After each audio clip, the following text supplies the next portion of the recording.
beyond human perception. Guys, I'm so excited for today's show because we're going to learn about multiple dimensions. Are we going to talk about aliens? We might. Of course we are. Because we have Mike Barra, who's from Ancient Aliens, on our show. Hello. And Jessica Alstrom, who's a quantum life coach, a brilliant and beautiful woman who'll be talking about what's going on beyond this perception. Stay tuned.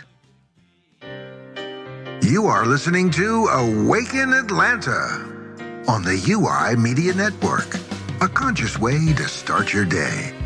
Get ready to welcome the awesome duo, the uncensored and bubbly Shannon McVeigh, and the conscious voice of the South, Tim Ray, as they add a conscious twist to any and everything around you. So fasten your seatbelts, get ready for a ride around the Big Peach while we awaken Atlanta.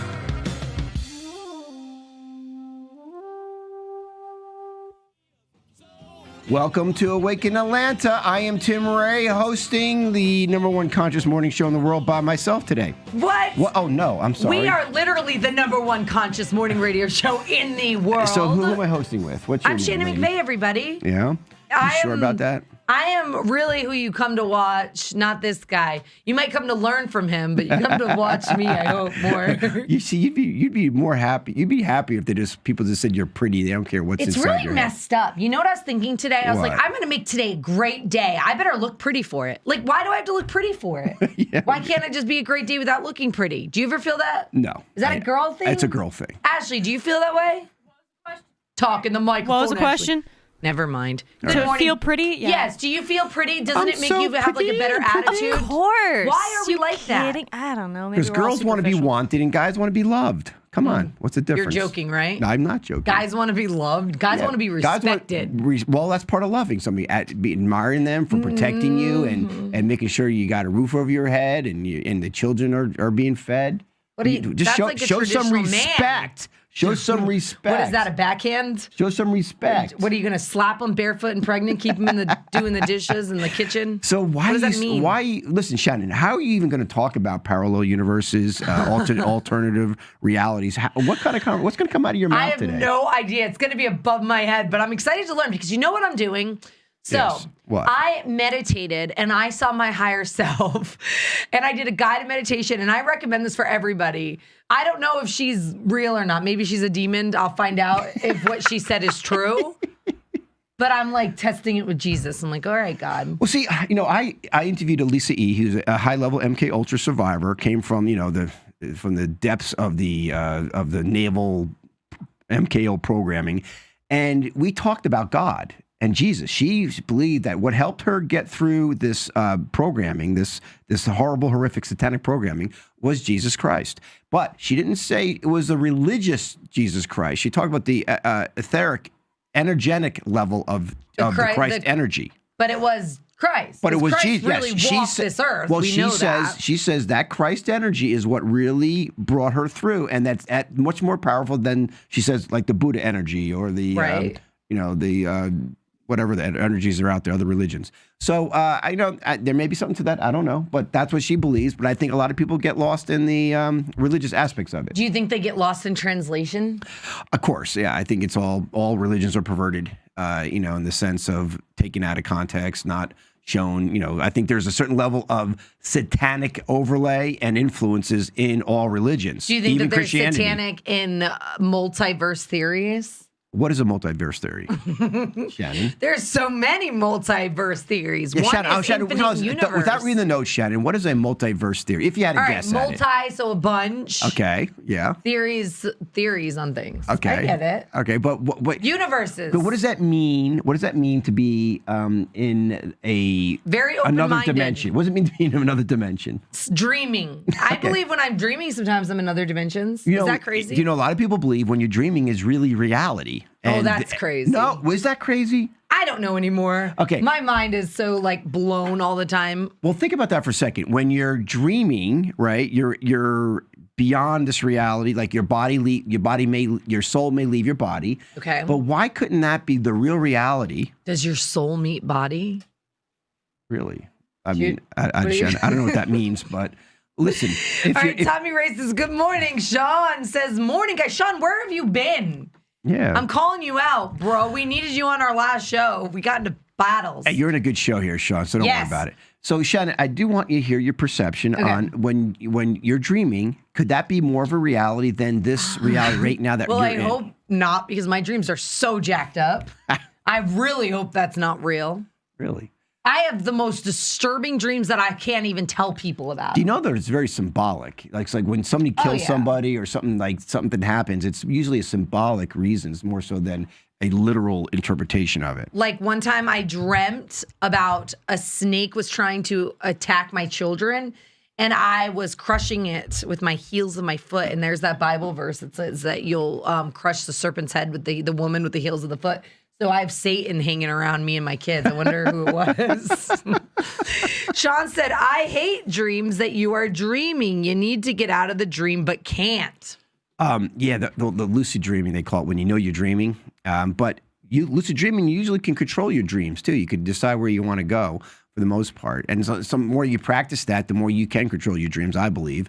And I do think dreams should be a part of your daily conversation. I think they should be something that you talk about over the breakfast with your children. Well, some appropriate ones. Oh, yeah. But Do you ever have good dreams that you don't want to wake up and you try to go back to sleep and you can never end up back there? That same moment. Yeah, I know that happens all the time.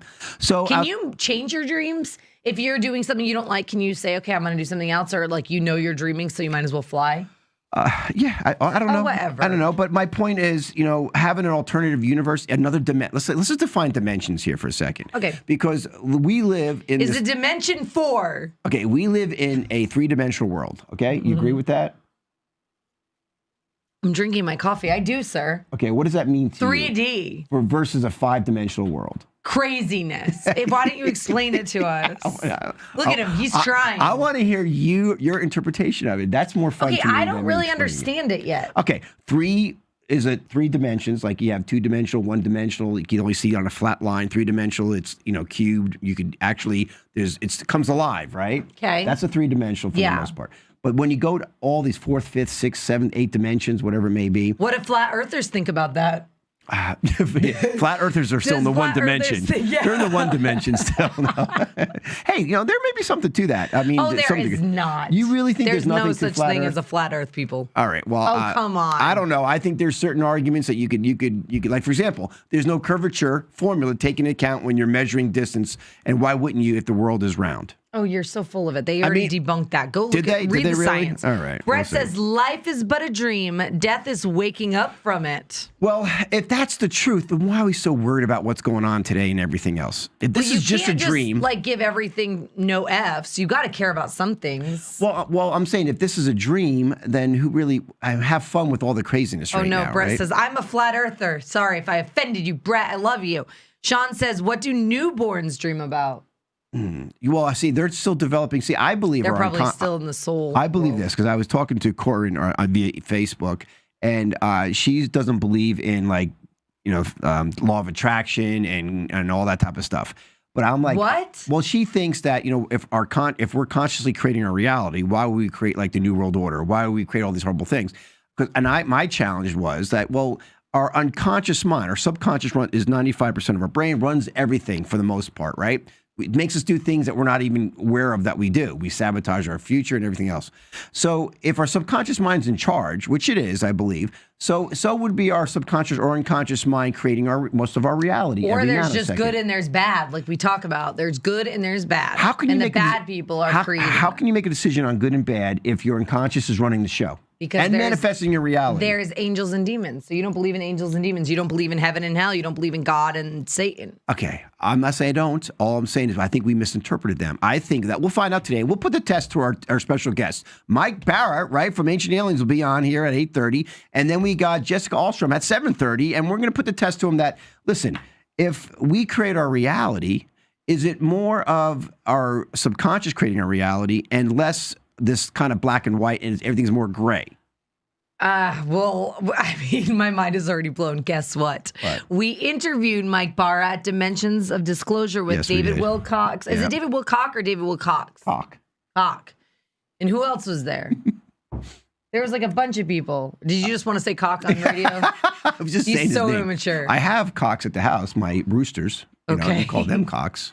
Got two Okay, of but them. come on, who else do we interview? These people like are legit. They're the real deal. Yeah, of course. I mean, but point is that here we are making decisions, all like politics and all this stupid decisions we make every day. We don't take into account that a reality is beyond our five senses. Can I say one thing? This is what I think is critical for people understanding that what we say and do in this three-dimensional world is such a limited thing. So Okay. on our conscious mind runs 5% of our conscious mind is part of our brain, right? Okay. So the conscious mind really is not in charge. This is why you Right. and everyone sabotages what goes on in their Well, life. I thought like Brett says we use 10% of our brain. Okay, 10%. I'm not going to argue about that. But 90 to exaggerate 95% of our brain's unconscious, okay? Okay. If that is creating our reality, our unconscious mind, which means we don't know what it's creating, right? We're not conscious of it until we become conscious of it.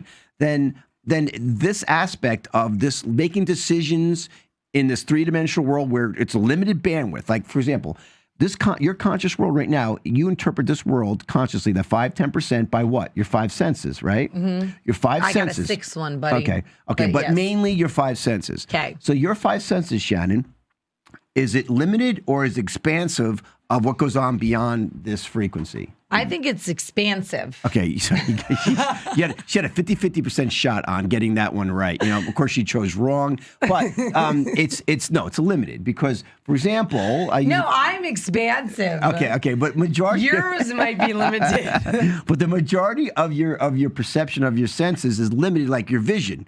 You can only see Roy G. Biv, right? You can only see the light spectrum. Where other animals, like the owls, they see the infrared, they see beyond. Right. Look at dogs. You can talk to a dog through your mind because the energy that's being expressed. Or how about the dogs here? What? How about dogs here? How about dogs hear more than humans? They also do that too, but they don't hear what you're thinking. Okay, but my point is dogs have a listening frequency of like here. Right. Humans have here. Yeah. So we have a limited frequency of perception of this conscious okay, mind. we're on the same page here. Okay, then why? Why are you arguing with me? Well, then, because I want to ask you a question and you answer it without looking at any of your notes. Oh, stop. I'm going to look at all of them now. Hold on. Answer this question. So if we have a limited bandwidth of perception to only limit our hearing, seeing, touching, it's limited, right? Yeah. Then why is it so hard to believe that there's a reality beyond our five senses? Because people don't want to know. I am 100% with saying that people are very comfortable staying back, being held back. Fear keeps us locked down. Imagine when you know. Sometimes I wish I didn't know certain things. Really? Like yeah, what? I mean, like you want to go back to the blue pill? You want to be like sometimes I was happier there. Yeah. You know, I was just more content in my own little world. I like, was eating steak. Yeah, no, but it's hard to see certain things and it breaks your heart.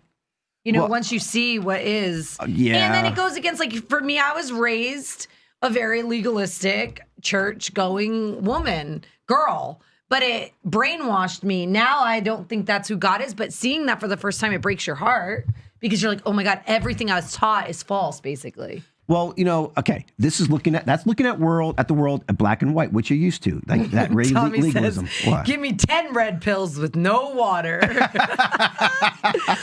Okay, Majid says, I love the dynamic between you two and that you don't agree on everything. We need more Hardly of that anything. in the media. You know, Brett yeah. Go ahead. I was like, she's absolutely right. We need I more know. media. I love when we fight. Yeah. Brett said, your eyes tell your brain what you see. Your ears tell your brain what you hear. With that being said, without those, is it all really here? Okay, can we talk about that for a second? Because Brett brought up a very important part of this perception beyond reality. If we have this limited bandwidth, Shannon, right, and it's not that our eyes are not seeing what it's seeing. It's seeing a limited seeing, but he's right. It's the brain interpretation of it. If you if you looked at how you see things in the opposite because everything's turned upside down in the back of your eyeball socket, right? But your brain turns it upside down and says this is what to see. Because So we're really upside down?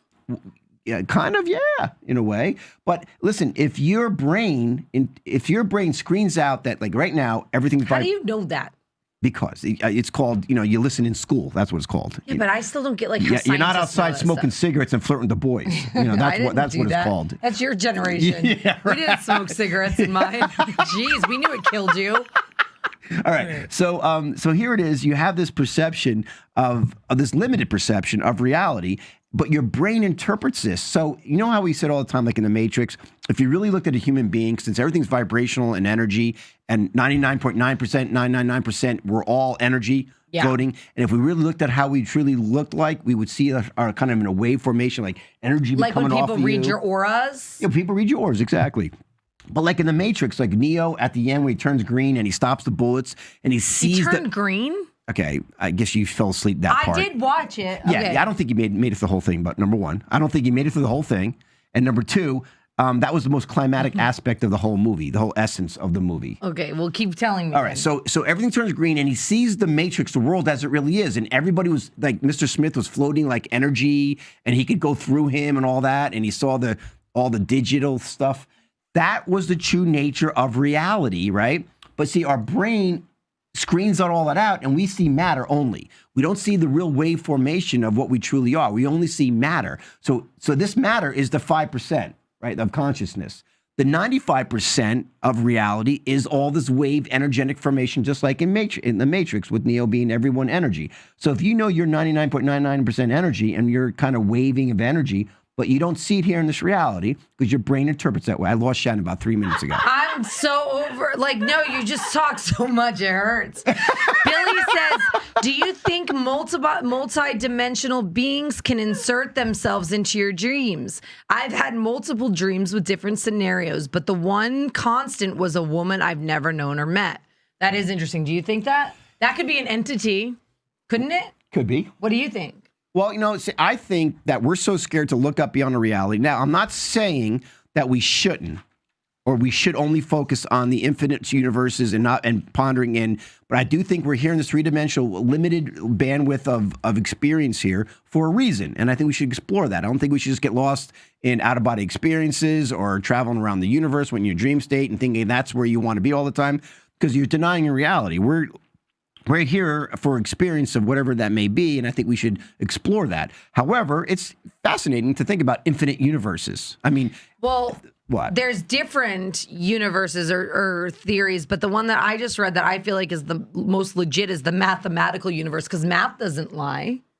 No. Have you heard of that? Well, I mean, you can interpret math to lie, but yeah, okay. Oh, you math can? Math does you not can interpret lie. any facts into lies if you want to. All right. There's also the daughter universe. The what? The daughter universe. What is the daughter universes? It suggests that for every outcome that could come from one of your decisions, there would be a range of universes, each of which saw one outcome to be. So that means you could be experiencing another reality. That happens in my head a lot. So that, like when you every time you make a decision or choice, you go one way if you made that choice, and if you made the other choice, you would have gone this way.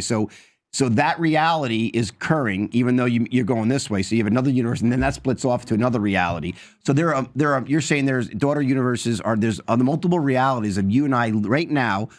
Just from Whatever this meeting decision here. you're making, like if you made a decision to not come to work today, then you'd have a whole universe on what would the outcome be, what the outcome would be. So it's kind of like. Have you guys, they make a lot of video games and shows now that you get to choose which path to take, and then it changes the way the game is written. Do you know what I'm saying? I do know what you're saying. All right. I think it's interesting. Guys, if you're out there on Facebook land, of course, we're screened and limited, so make sure you get this shared out there as quickly as possible. And I think all our guests are as well, right, Ashley? All right. All right. So outside of that, go ahead. Okay, so then there's the bubble universe. Do you know what that is? What is the bubble universe? It says if we picture our own universe as a bubble, it is sitting in a network of bubble universes of space. What is interesting about this theory is that other universes could have different laws of physics than our own, so they're not linked. So that's like a flat Earth kind of concept, like we live in a bubble. Yeah. Who's that? Brett said flat Earth. Brett, give us an explanation of your flat Earth theory. All right, and then the infinite universes, that is just a shape to space. Time is flat. It goes on forever. But with that topic in mind, it's possible that the universe can start repeating themselves. Okay, what does that mean to you, like the universe repeating themselves? Well, like history repeating itself? Like Groundhog Day? Like there's a Groundhog Day? Insanity? Like, why would we want to keep repeating? Well, does that kind of give a little bit of credibility to reincarnation? Yeah, I guess a little bit, but I don't believe in that. Okay, well, hold on. You don't believe in reincarnation at all?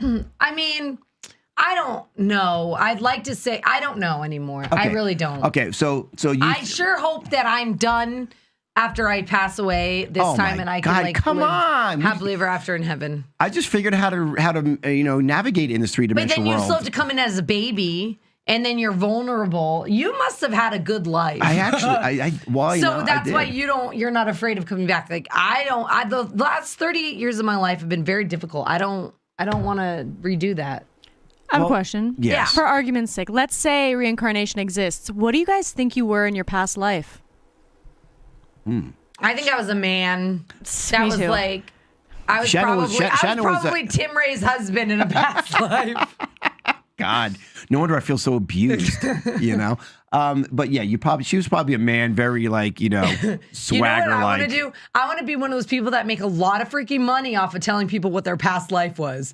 Oh, you were a soldier? That guy, I mean, come on. How can people buy that crap? Well, because what if some of this stuff's true? Some people have the skill set to tap into the Akashic records, which is, what the They Akashic just have records good are? imaginations. And you're right in line with it. The Akashic records are in line with like people, like the sleeping prophet used to talk about all the time, right? That how people there's this record of all our past lives, our unconscious programming, everything that's occurring that we're not being aware of because we're in this limited conscious bandwidth of perceiving reality right now. So this is what gets me about if that's true, that we're in this limited perceived reality. And we're making like these major decisions every day, whether it's life and death decisions based on limited data and information.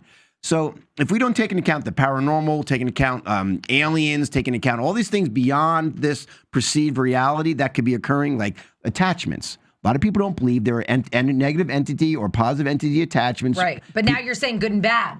Do you realize that you are hypocritical a lot? Okay. Am I saying good or bad, or am I just saying? You just said there's good attachments and there's bad attachments. I said negative. That's good and bad, Hold on. I said negative and positive. Okay. All right. There's a big difference, I believe. And when you say good, bad, it's much more concrete. But negative, positive, meaning that you could switch back energies. I'm going to roll all the back time. the tapes. Okay. Did I say good and bad, or I say negative All right, and keep positive? going. I'll tell you after the show. I'll show it to you. All right. Jeez, I'll tell you what. All right. So if I did say that, I meant negative and positive. All Okay. right. So I think that as you focus on negative, lower frequency thinking, you'll track other lower frequency I agree with that. thinking. That's just your vibe. That's your frequency. That's Yes. what you're vibrating at. That's Yes. science. And I think, but that's science. But your body, like you're made of 50 trillion cells for the most part. And I love each one of them. And they're all vibrating at a certain frequency and vibration, okay? And so, and each one working together. Some are creating your liver. God knows you need extra ones there. But some are creating your liver. Some are creating all the different organs and everything else like that. So if that's all vibrating What are you talking about? if that's all vibrating at certain frequencies, then think about how and your thoughts affect those vibration. So raising the frequency in your body, no matter what's going on outside in the world, should be the highest priority, right? Yes, I think so. Absolutely. But I'm late to the game thinking that. I agree with that 100%. Okay. That should be priority. And once you start going down that rabbit hole, so to speak, watching like Bravo and The Real Housewives doesn't seem to matter anymore. See, I'm changing, and I'm not sure I like it. Sean says, Hold on. We have just ruined Shannon's housewife experience. because it's like there's more important things to be doing. Sean says, I dream about taking out the cabal constantly. Sean, I hear you, and just think about this. This is an interesting reality that people like that guy's name? Forgot his name. Bentino. He says, we created the cabal. Our unconscious collective created the cabal, and it's part of an extension of who we are. This is a belief, okay? I'm not saying it's true, but if we created the cabal. And they're extension of our unconscious, our dark side within ourselves, right? Then you're constantly spending all day long thinking about taking out part of yourself. Well, that's what yes. And that's why, okay, so. Which I've gets a been little thinking, confusing and a little bit, like, whoa. But that's even about anything in yourself. Like you said it, Tim, I hate admitting when you teach me things, but you do sometimes, okay? What, Padawan? Only sometimes. I don't even know what that means. What is that, a Star Trek thing? A Star Wars. Is it a Star Wars? Please, don't even try to go sci-fi on me, okay? I mean, never. You'll upset too many people. No. All right? Hey, I used to read sci-fi books. I know. When you don't know the difference between Star Wars and Star Trek, then you lose half I've the never people or half of seen- my friends, okay? Never seen them. I know. I don't even know. Now I get forgot it. what I was going to say. But I'm going to tell you 8 clues that suggest that a parallel universe exists. And I was researching, and a lot of scientists, they believe in quantum physics. Well, Is that the same thing? I hope they do. Wait, is I that the hope they same do. thing? Yeah. Can you explain to me what quantum physics Hey, listen, is? Shannon's so funny because every time like we talk about maybe dimensions or whatever, she goes, "Oh, we're gonna be talking about quantum physics." Yeah, it's the same thing, like, right? Yeah, she's a quantum physics type person, right?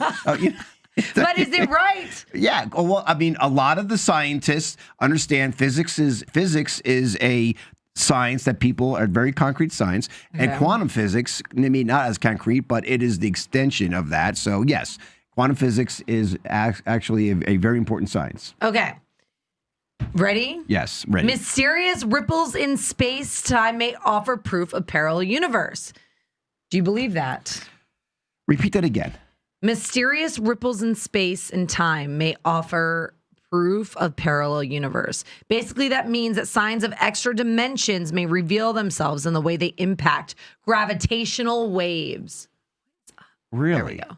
Okay. So these gravitational waves that are occurring that science can actually measure and monitor through telescopes and all this other Didn't technology. they just find a black hole in real life? Yeah, probably. No, science. Guys. Science, quantum physics. All right. So Secret space program. don't make fun of my secret space program because that's truly going on. We are industrializing our solar system, and Mike Barra can actually weigh in that today, and maybe even Jessica. They're going to be so much smarter than we are. Of course, They're the experts. Yeah, of course. All they right, are. Of so course they are. black holes could be gateways to parallel universes. Have you ever seen that one movie where they get stuck in the black hole and they just want to come back to their family, and when they do, they're all old? What was that? It was like a Matthew McConaughey movie. Anybody? Yeah. So Anybody? so you are Stephen Hawking. Do you know him? Yes. Yes. So he says dark parts of the universe could answer one of the most puzzling paradoxes of physics: the existence of parallel universes. Really?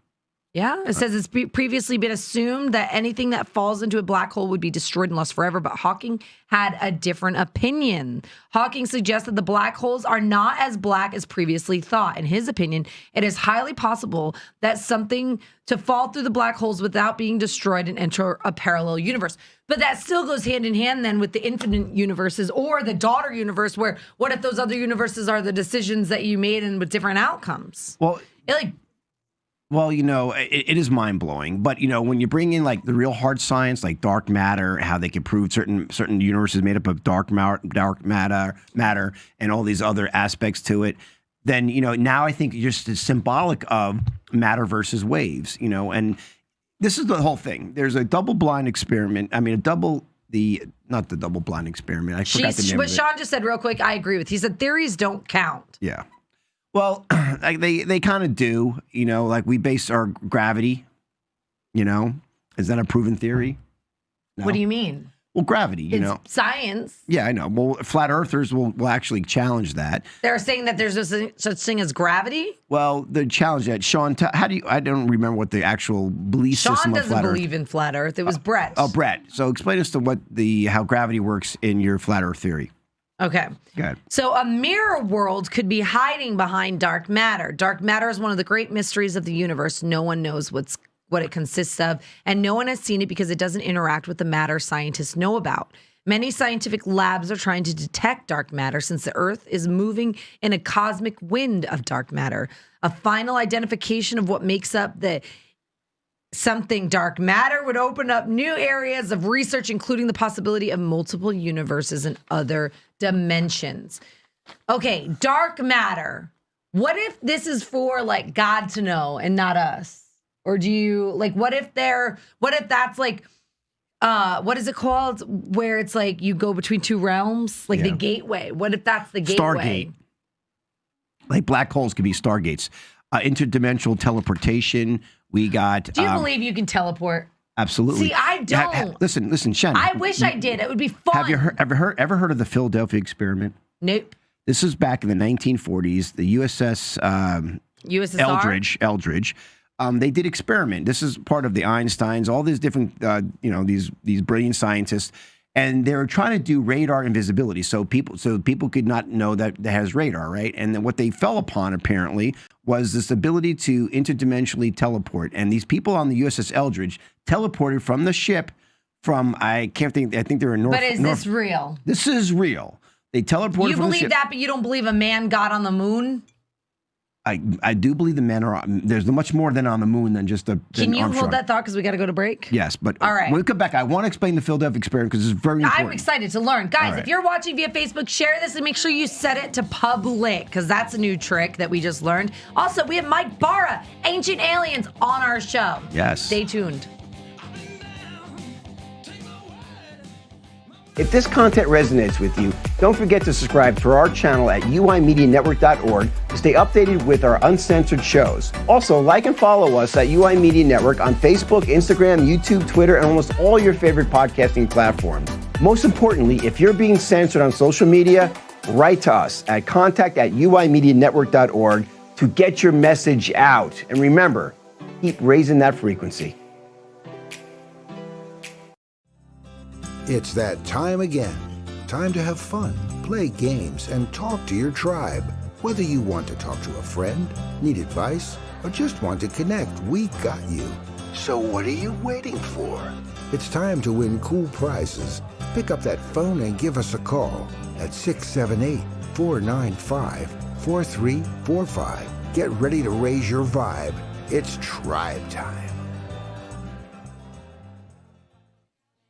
Welcome back, Shannon. You gonna say that too? You can stare in the camera and look at yourself. I'm all just day trying long. to fix myself. Welcome back to Awaken Atlanta. I'm Tim Ray with the self-preoccupied Shannon McVeigh, and we left before we rudely left on break. Yeah, here we go, guys. I apologize. Let's keep going. So we were talking about Philadelphia experiment. So interdimensional teleportation and the reality of it. Yeah. So here it is. The USS Eldridge. Back in the 1940s, these sailors were on there, and I think they were What kind of sailors? Popeye sailors eating their spinach, and they were on there, and I think they were in Norfolk, Virginia. I think that's what happened, and then they either were in Philadelphia or Norfolk, Virginia. If they were in Philadelphia, if I recall, then they turned on the radar, this invisible radar thing, and it actually teleported them interdimensionally from Philadelphia to Norfolk, Virginia, I believe. And then when these soldiers appeared were they on tired ship, from the journey? Well, the USS Indianapolis disappeared and then it appeared. Oh, and when they appeared, they were half embedded in the ship. It was just a bloody mess. Okay, where did you hear this? Okay, one, there's a book, and there's a movie. Is it a sci-fi? No, there's a lot of truth to this, and a lot of the folks were sent to the insane asylums. A lot of folks were just covered up. There's a big cover up about it. But supposedly they interdimensionally teleported from the 40s to the 1984 sometime. And how did they get back to their families, Tim? A lot of them when they appeared in the other place, they didn't. Some got lost in this dimensional tunnel. Okay, do you believe this is true? 100%. I believe it is true. Perhaps I don't believe the movie or the book aspect of it being completely true, but I do believe we've been using interdimensional teleportation processes from the 1940s, and we've been working on them. And I do believe other alien races have been using interdimensional teleportation to appear and disappear from this reality of this three-dimensional world we live in. I want proof, guys. I want proof. Okay, there is proof out there. I like talking to really smart Christian professors that are Christians that believe in alternate universes. Well, there's a lot of them out there. I know. That's what I'm learning. Okay, listen. Can you pose the question? Because I don't want to pose the question. Can you talk without stuttering? Can you pose the question? Can you pose the question to Jessica when she comes on about interdimensional teleportation? Sure. And I remember. And also to Mike Barra. Okay. All right. That's all I ask. You guys, by the way, you better help me with these questions because this is out of my realm. Get it? Pun? Dun, dun. Well done. All right. The South Atlantic anomaly. Do you know what that is? No. It says, could they be black holes from the Earth and be portals to alternate universes? You hear the vortexes? Like. That's what it said. Scientists have discovered that each vortex boundary in a turbulent fluid contains a singularity, just like an astrological black hole. Really? Yeah. That's Do fascinating. you like that, Ashley, when I butcher your notes? The South Atlantic anomaly refers to the area that the Earth's inner Van Allen radiation belt comes closest to the Earth's surface. You know, that radiation belt, a lot of people, like flat earthers, will say Where is it located? it's around the Earth. But a lot of the flat Like earth, the equator? I think so. But a lot of the flat earthers will say that radiation belt is what prevents us from leaving this Earth. And that we can never actually had people leave this Earth to go to the planet. What about going to heaven? What about going out of Yeah, space? see, here- Wait, this- do they believe that outer Okay. space is bullcrap? I have posed Oh my gosh, Tim, you gotta stop. I have posed a question to you, Shannon. I swear to God, if either of these guests talk about flat Earth, I'm walking out.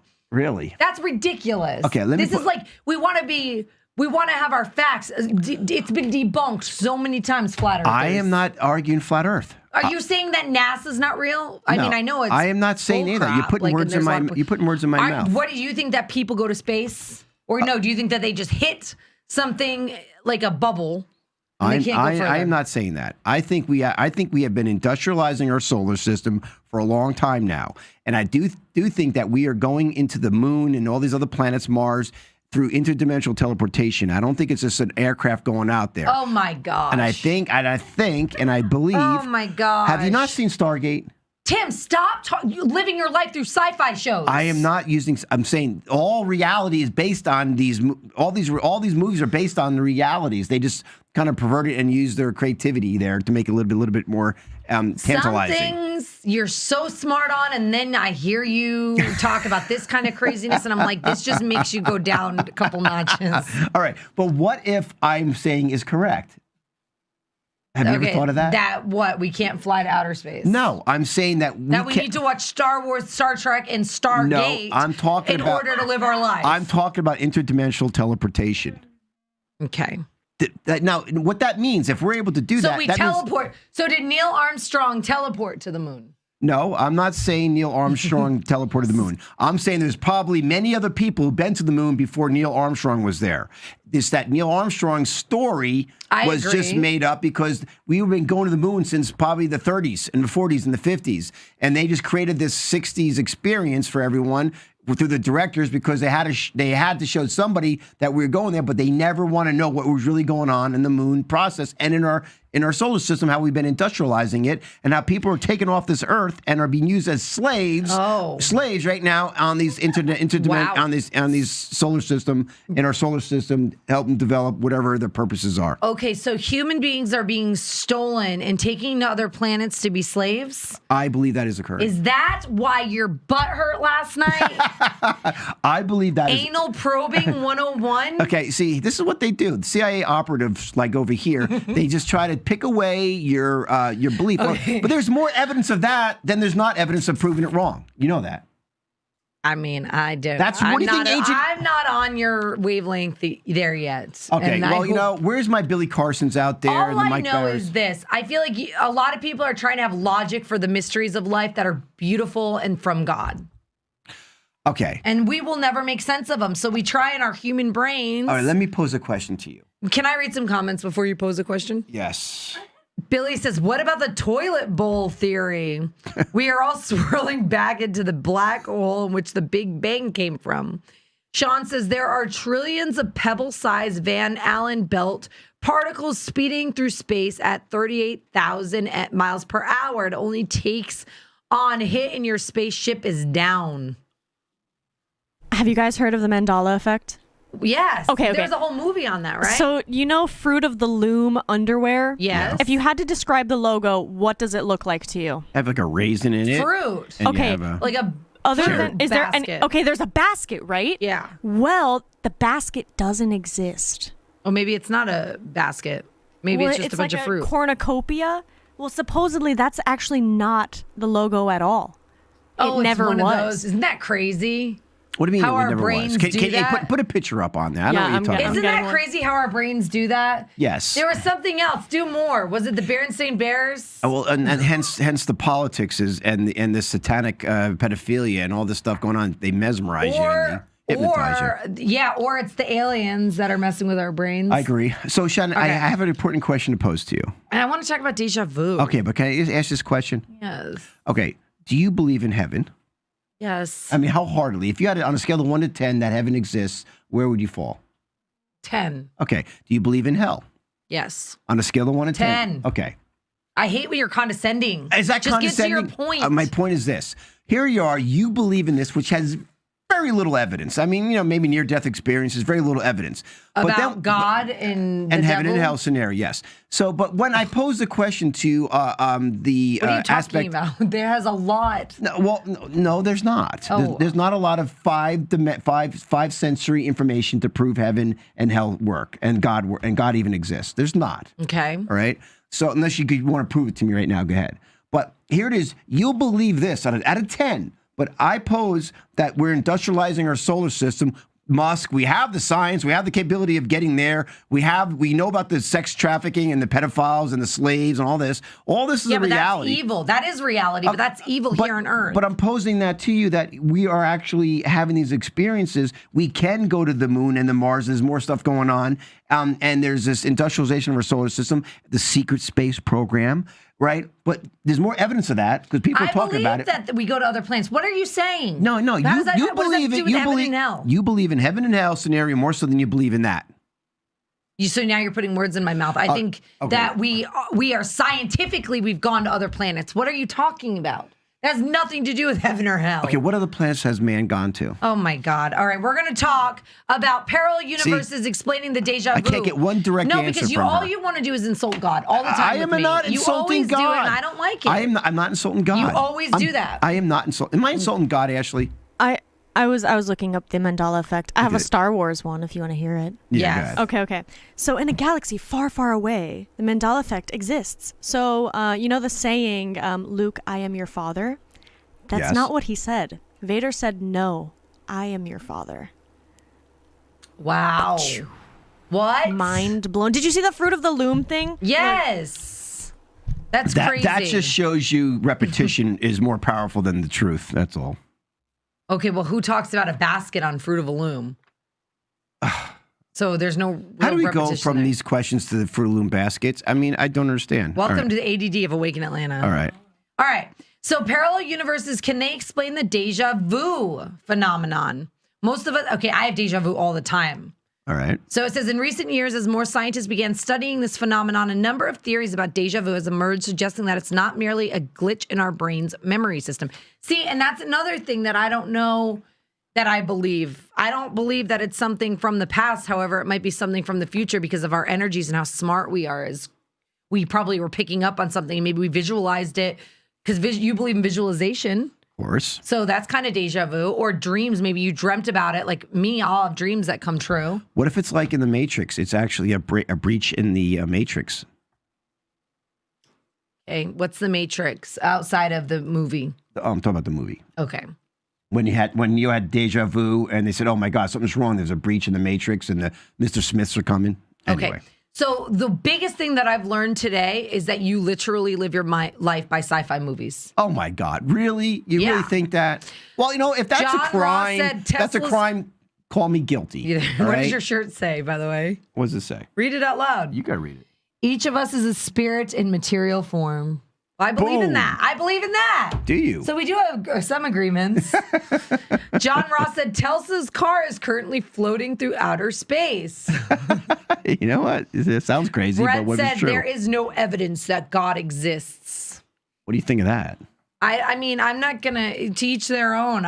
If he feels that way, I feel like there's evidence in my life all the time. Do you know what close encounters of the first, second, third, fourth kind, fifth kind is? What is it? I mean, this is like first kind is evidence of it. There's more evidence of extraterrestrial life than there is of God existing. Okay. Okay. Yeah, that's like, I'm not saying there's no such thing. I don't know. However, I do know that there's a God. And why can I say that? Why? Because it's a knowing, Shannon. It's a knowing for you. But I'm saying you don't have five sensory evidence to prove that God exists. You can't prove God exists with five sensory evidence. But you can prove that aliens exist with five sensory evidence. Mimi says, I feel like we are God. We are of God. How about that? Yeah, and Can we you go have with that God. one? Yes, I can. We have. All I believe I have God within me. And God powers within you then. I totally do. I have gifts, man. So what are your gifts and God powers? I'm not telling you, because then you'll know my tricks. This is like I'll know your kryptonite or something? basically. Sean says, Do you feel like Superwoman at all lately? yes. Really? I mean, okay. No, Do you want to talk about it? No, Okay. I don't want to talk about it. Absolutely Well, you can't not. bring it up on air if you I know was just expect asking me you to a talk about question. it. Okay. Steven says, amen. Is there and nowhere so you does- won't go? Are you like boldly go where no man has gone before? Yes. What are we talking about now? All right, go ahead. Are we doing inside jokes on live radio? Yeah, You're we welcome, everybody. Okay. No, Mimi said, no, we are all God. Okay, we are all God. So collectively, we're just one giant God. Or individually, we're one giant God. Come on, Mimi, Sean be specific. Says, I say it's time to revolt. And I agree with that. I'm revolting in my own way. What revolt against what, Sean? We're Ourselves? revolting against the cabal, Tim. What if spiritual warfare? So if you guys don't What if believe we in are the God- cabal, All right, Shannon? no, let's talk about. No, we're not. How do you know I'm that? not. How do you know that? Because I know my heart, and I know it dwells within So me. you believe in separation. Abso-freaking-lutely. So you think over there's evil and Yep. here's good. Absolutely. God, that's Hands that's down. So I mean, There's demons that walk this earth. There is spiritual warfare of what you don't even realize that's happening. What if we created all the negativity? You create negativity, I'll tell you that. Hey, do you want to play a game? Mm-hmm. Ashley, game. talk in the mic. I'm gonna Let's do bank it. her. No, All right. Sean says Moving Shannon's on on it. Really, Sean? All right. We'll give her Thank that. you, Sean. We'll give her that. That was nice of you, because he's trying to ruin me. Stephen says God is in us and through us Yes. in expression. Well All stated, right, Mimi Stephen. said, laugh out loud because I have no five senses, as you call it, knowledge. It's my feelings. It's my feeling, my love inside. I am a spiritualistic practicing medium, and that's how I feel. LOL. Good for you, Mimi. I respect that very much, actually. Are you ready for the game? Yes. Yes. Okay, so there's papers in front of you, right in front of the clock. Don't there. touch it, I If got you it. flip it, you'll see 'Cause the you're a pages are cheater. numbered. So it's guess the movie. I have a still. Don't flip from- it Okay. yet. No. You want the bottom one is on top. So just flip okay, all okay, of it. okay, but okay. don't flip it yet. Okay, but hold on. Oh. Don't flip it yet. Put it up so people see, because she's going to say it so quickly. All right. Put it up now. So you're already admitting defeat. Actually, I think I'm going to take You just this game. manifested that. Well, yeah, because you probably studied it. No, I didn't. I've not seen any of these. Are we things. going? Yep, go. Go. It's the first one. I'm looking. The Godfather? I have no idea. I'm looking. Okay, I don't know these old movies. Second one is One Flew Over the No, Cuckoo's Nest. don't. The first one. The first Oh, the one. first one is boy, have no idea. Alfred Hitchcock. No. No clue. It's What is it? Citizen Kane. Citizen Kane. Yes. All right, just Hold skip on, to the hold on. second. No. Go to this Forrest one that Gump. I go to this one I know. Put the other one Okay, up. I'm putting the second one. And I said the answer, and that answer is, of course, One Flew Well, Over you the gotta Cuckoo's go Nest. faster. This is where he actually. Ashley, can you go fast? Double time. All right. Tim got one, and the next one is. Forrest Gump. Hold got on. it. Wait, come on. She's looking at these. Wait, look at the fourth one. Quick, what is that? That is Space Odyssey Oh. 2001. You guys are going too. Okay. Fast. Start. Just put them up. Go Just put them up. ahead. I'm going as fast as Can we go to the next page? Hold on. Next page is Oh. up after the Space Odyssey. Okay, go. I got it right. So I got that. I got two now. And this one is. That is. That is. Jeez. Hold on. Don't look at the top one I first. have no idea. That It's is- creepy. She puts the lotion on. Yes, I never saw that. Hannibal Lecter. No, it's not. It's called. Oh. It's called Buffalo Bill. No. Okay, no. the name of the movie. Oh, guys. Yes, Sons of the Lambs. Yes, All right. Sons of the Lambs. Yeah. Next one. That is scary. Next one is that's Clockwork Orange. Yeah. How do you know all these? I've never seen any of these. What's wrong with me? You Okay, gotta- next one. You gotta put them up. Okay, you gotta put them up. You're not putting You're them up quick playing enough. all movies that he knows. These are all sci-fi movies. I don't watch this crap. Oh, that is. Oh, yes, he kills all these assassin. It's called. And it's Natalie Portman, right? Yeah, Natalie I Portman. don't know. It's called. No, I know the name of it. Hold on. It's called. It is called. Just go. No, wait. Let's give the chance people to answer the questions too. It's not just about you, Shannon. Yeah, but all you right? gotta go quick. All right, but then what's the name of it? Steven just said One Flew Over the Cuckoo's Nest. That's how late we are. Let's. I know. This Okay, doesn't. I'll- There's a delay. There's a delay. Okay, so what's the name of that movie? Leon the Professional. No, that's not the name of the movie. was called something else. The Professional. It's called The Professional. Yes. Not Leon the Professional. Okay. The next one here, that Edward is... Scissorhands. How'd you know that? It's the only one I know. Really? All right. And That that's was it. Good game, Ash. Well, that was kind of fun. It's too hard with this delay. That's why we need Yeah. a caller to call in. This is what I suggest. What you need to do, go ahead. You need to do is put all the pictures up ahead of time. Or we get a caller to call in, and they actually can, like, if we could say what's the rest of the song or what's a trivia question, or who will win, Shannon or Tim. That way it's more interactive. Like, yeah, and it's not a delay. I think that's a brilliant idea, Shannon. I do. All right. So why don't we do an email, Shannon? Because I think we're having a... Do you want to talk about the stories of a parallel universe or not? No, let's Email? go. Let's go to an email. While we're hot. Tell people who's coming on. We have Jessica Alstrom's coming on at 7:30. She is a quantum life coach, brilliant woman. You got to hear her philosophy. If you sit there and talk to her for a little bit, she's just such a omnipotent person. Knows so much because I believe she downloads. I think she's totally connected to what's going on in the universe, and she's doing so much good out there. Remind me to ask her what her thoughts are on interdimensional teleportation. No, on God. God, okay. I wonder if she believes in that. Then I know she believes in a higher power in God. You kind of have to. You know who does? By the way, let me tell you a quick story. So because I'm learning so much about meditation. The guy that I like doing the guided meditation, his name is Aaron Dottie. Anyway, he loves Bruce Lipton. And guess what? Bruce Lipton, I learned. This is Bruce Lipton's quote, which is on his shirt. He was an atheist. Did you know that? He was an atheist, and now he believes in God. He believes in a higher power. Well, he grew up Jewish, so a lot of Jewish have that kind of atheist perspective. He believes in a higher power. I think that's really cool. Yeah, he learned. All right. Have you guys ever sent nudes? I'm usually open with the idea. I've done it many times. The worst possible thing happened to me, though. What? This weekend, I got a little tipsy and took some sexy photos. I meant to send them to my boyfriend through Snapchat, but I accidentally posted them to a Snapchat story. Ooh. Worst part about it was I didn't realize until an hour later. I was absolutely mortified. Okay, you intentionally did that. That's what you would say, right? Yes. Some part of you intentionally did that. And so it was just an accident. You think so? She did. Yes. Subconsciously, you don't think she was trying to go for the big porn? No. What? All right. Okay, she wrote, as soon as I realized I took them down, but now my boyfriend is furious with me. After thinking I posted them on purpose. What do? Do I come up with a public statement acknowledging it and laughing it off? Yes, you have to. Hold on, what, really? You laugh it off. You say, I am so embarrassed. I tried to send that to my boyfriend and I accidentally pushed the wrong button. This is mortifying. Okay, so really? Forget what you saw. That's what you say? Nothing to see here, folks. Move along. There's a lot to see there, apparently. What would you say? Well, I'm just saying that's what you would say. Yeah. What about just saying that, what about not saying anything? Just ignoring like it never happened? But people know. Okay. That's like, what are you, Hillary Clinton? You're just ignoring that it ever happened? No. Like, come on, you got to address it. Have you ever sent nudes or sexy photos? To my girlfriend. Oh my God, you have? You a little bit, yeah. You're a guy. See, I don't know why guys do that. Tommy, you're young. You're a young kid. Young and dumb. He's like 20 something. He's 20. Do you send photos like that to girls? I mean, I'm mortified the fact that I just heard my father say that, so I'm trying to process that. What did I say? That you send dick pics. I never said I said that. I never said I sent that. Okay. Well, what's a sexy picture? Your shoulder? You're like flexing? Could be like my Hulk picture. Okay, what do you think, Tommy? I paint myself green.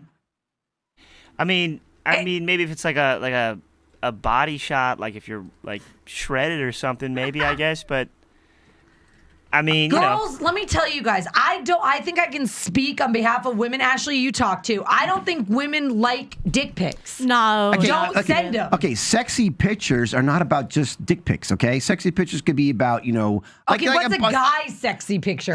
I grant it, it's a little overdone, the shirt off thing like that, and girls hate those type of things like that. But it happens, and okay, let me ask a question. Okay. What do you find sexy physically on a man? Nothing. Come on. Say the answer, Shannon. You're I don't on live know. air. Say the answer. A good man, kind, their personality, sweet, a provider. All right. She's so Why can't I say that? she's so disingenuous. All right, so you Women are way prettier okay, than men. you like a tricep on a guy. Yes. Okay, how about a pec? The chest. Yeah. Okay, how about a butt? You like the guy's butt? I guess I like. Yeah. Do you like the guy's a full arm shot, bicep, tricep? I would flex? not care. Okay, if but somebody do sent me that, you I'd be find like, that "You're more an idiot." appealing I that- would say, do you need more attention? Do you- Go call your mother. Do you find that more appealing than you do perhaps a just a face shot? No. Really? You wouldn't want to have maybe a face shot and a flex shot? I mean, maybe if you were ridiculously in good shape, Why do that it's like girls nice why to do look girls at. always deny that superficialness of the physical attraction? Maybe Why it- is that? Guys are like, yeah, I want my girl to be hot, Well, I mean, hey, maybe if you were in the gym all the I'll be time. superficial, All right, time out. If you're in the gym all the time and you are only sending it to me, then fine. But if you're in the gym all the time and you're posting it all over social media and you have your shorts so low that you see that one, what's that area called that goes down to your... The V. V. Yes. Come on. Hey, like, that is so pathetic. Do you not find the V sexy?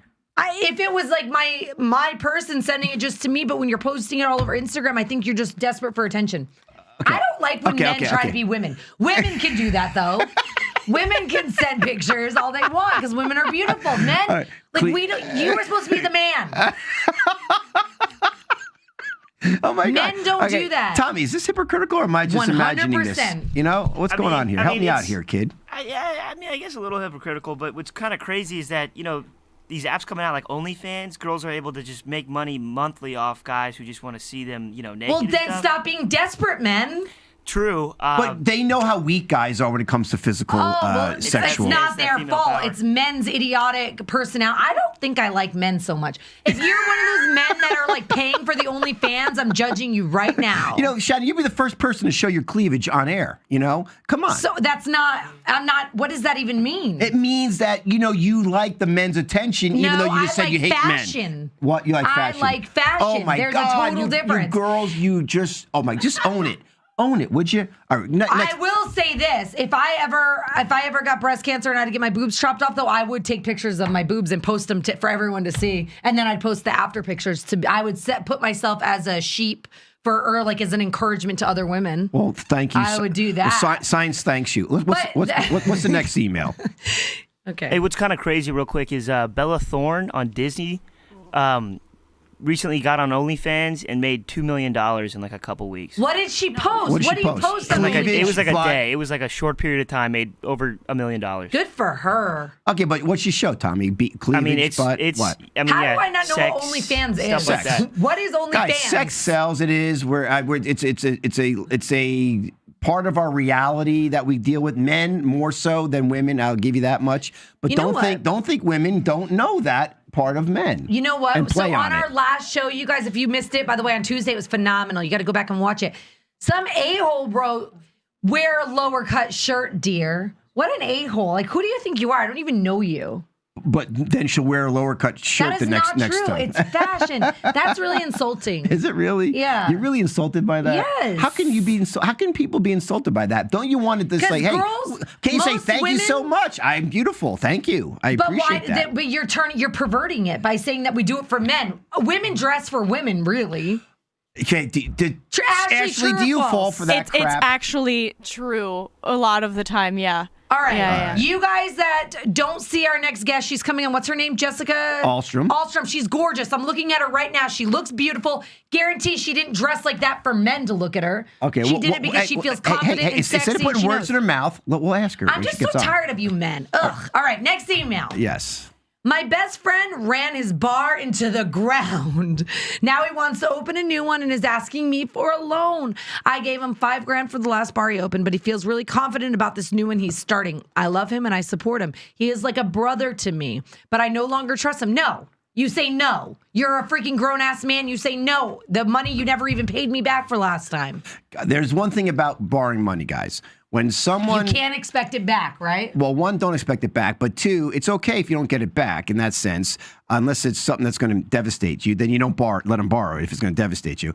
But if somebody borrows your money, and this is my philosophy, and they don't pay you back, then you learned a certain aspect about that person in that transition. In their character, right? Well, character, but some people just get lost for a period of time. You have to condemn them like they're the worst person in the world, and you don't have to stop being friends with them. Just know that they can never ask for a favor again or ever for money again until they pay that back and own up for it. I mean, that's just a part of reality. So instead of getting crazy about it, just realize that's an aspect about them that you can never If he didn't pay you back, you got to say no, unless you're really willing, unless you have it and you want to just support your friend. You got to be paid back. Okay, but some people won't pay you back. What are you going to do? You going to send the police out after them? No, I've given people money plenty of times that I've never gotten paid back, but that's me. Sean says, help him out. Second chances. Mimi says, no, with a lot of O's. All right, guys, we got to go to break. Got Jessica Alstrom's coming on, quantum life coach. You're going to love her and her philosophy. Learn. Very seldom you get brilliance and beauty all wrapped up in one little package, and you can see one here in a minute. And she dresses for her, not for men. Yeah, stop putting words in her mouth. We'll ask find her. out. Guys, stay tuned. UIMediaNetwork.org. Don't go anywhere. They have done so much damage to the economy. We've got 40 million people lost their jobs. We've got hundreds of thousands of small businesses that may never open up again. We are going to be going through some very hard times in the weeks and months ahead. And you can bet that the deep state is going to try to sell you tyranny as a solution to the problems that they caused. So we've got to avoid martial law. We have got to get these sort of tyrannical policies reversed. And as we said earlier in the program, Tim, we have got to hold the little tyrants accountable, because if they're able to set the precedent this time, next year the flu comes along, or next year some new disease comes along, they'll come right back at it full force and they'll start it all over again. And this time it might be permanent. So we have got to be clear. It's unacceptable. It's illegal. It's not going to fly. And if you're involved in violating the law and imposing tyranny, you will be held accountable. And if you look at the tyranny that King George was imposing on us, it was nothing compared to what we're facing today. So get a backbone, Americans. Start doing what you need to do. Speak out.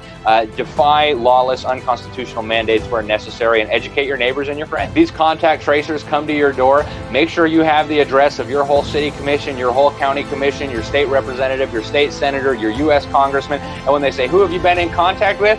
Here's the list. Knock yourself out. Send them over to your congressman. So, that'll teach them real quick. They'll get back in line real quick. We have got to protect our children. The only way they've been able to get away with stealing all our freedom, with growing government all out of proportion to what it should be, is by brainwashing the youth of America. And so, parents, if you have children, now's a perfect time. You've been homeschooling for a couple months now. You found out it works. It's fun. Pull your kids out of the brainwash camps and make sure they get a good education. Teach them to read, teach them to think, teach them real history, and we will be much better off going forward than if we continue to allow the government to brainwash, indoctrinate, and dumb down our citizens.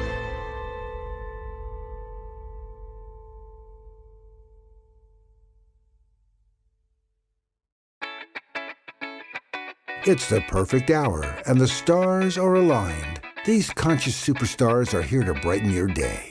Listen to their stories as they connect, motivate, and build you from the bottom up. It's inspiration time with our awakened stars.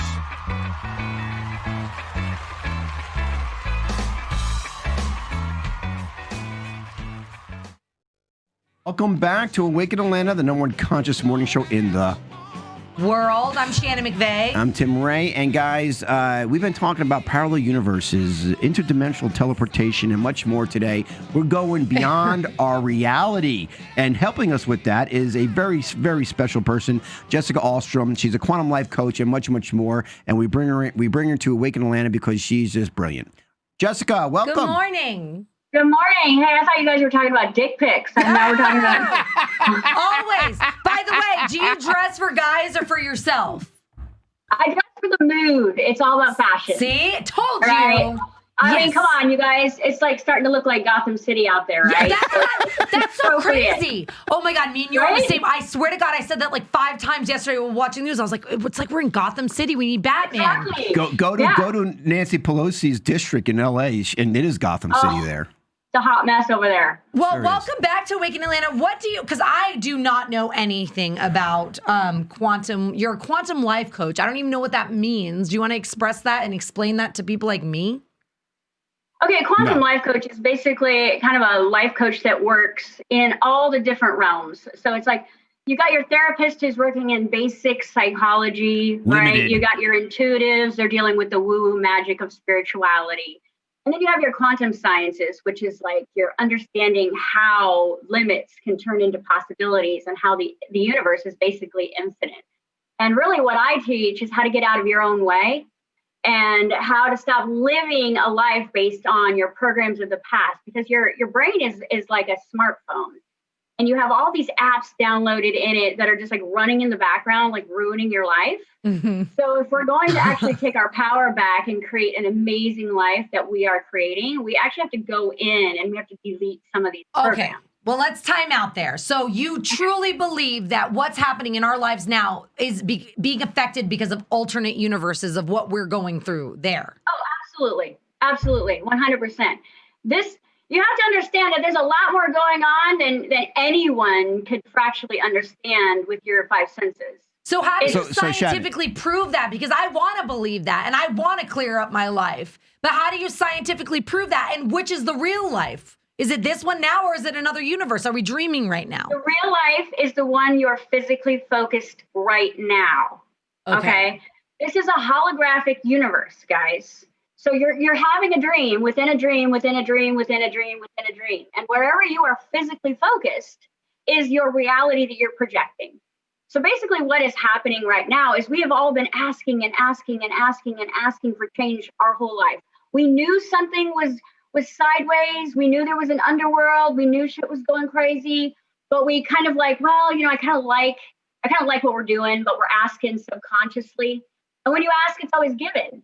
So now the Band-Aid's getting ripped off. Everybody's eyes are opening up and we're starting to see what's behind the veil, which means that technically Earth is in the fifth dimension now. And fifth dimension is when all those possibilities and all those dimensions start opening up for you to be able to choose which reality. It's like a choose your own adventure. Kind of like Jumanji, except you have a lot more choice than you think if you're conscious.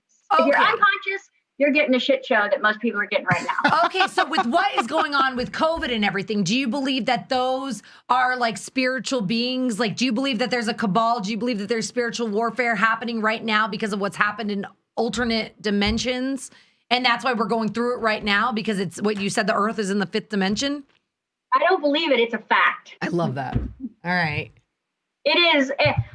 We're having this game of angels and demons right now, guys. It's like the universe is light and information, and the dark is a power struggle. It's like siphoning your energy field. Humans are only capable of using 10% of their field right now because 90% is being siphoned.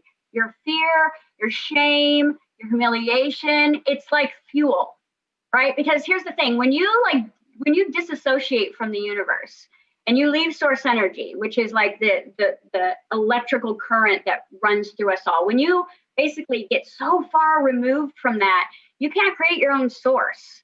So you began to kind of operate in this battery operated zone where now you need a charge.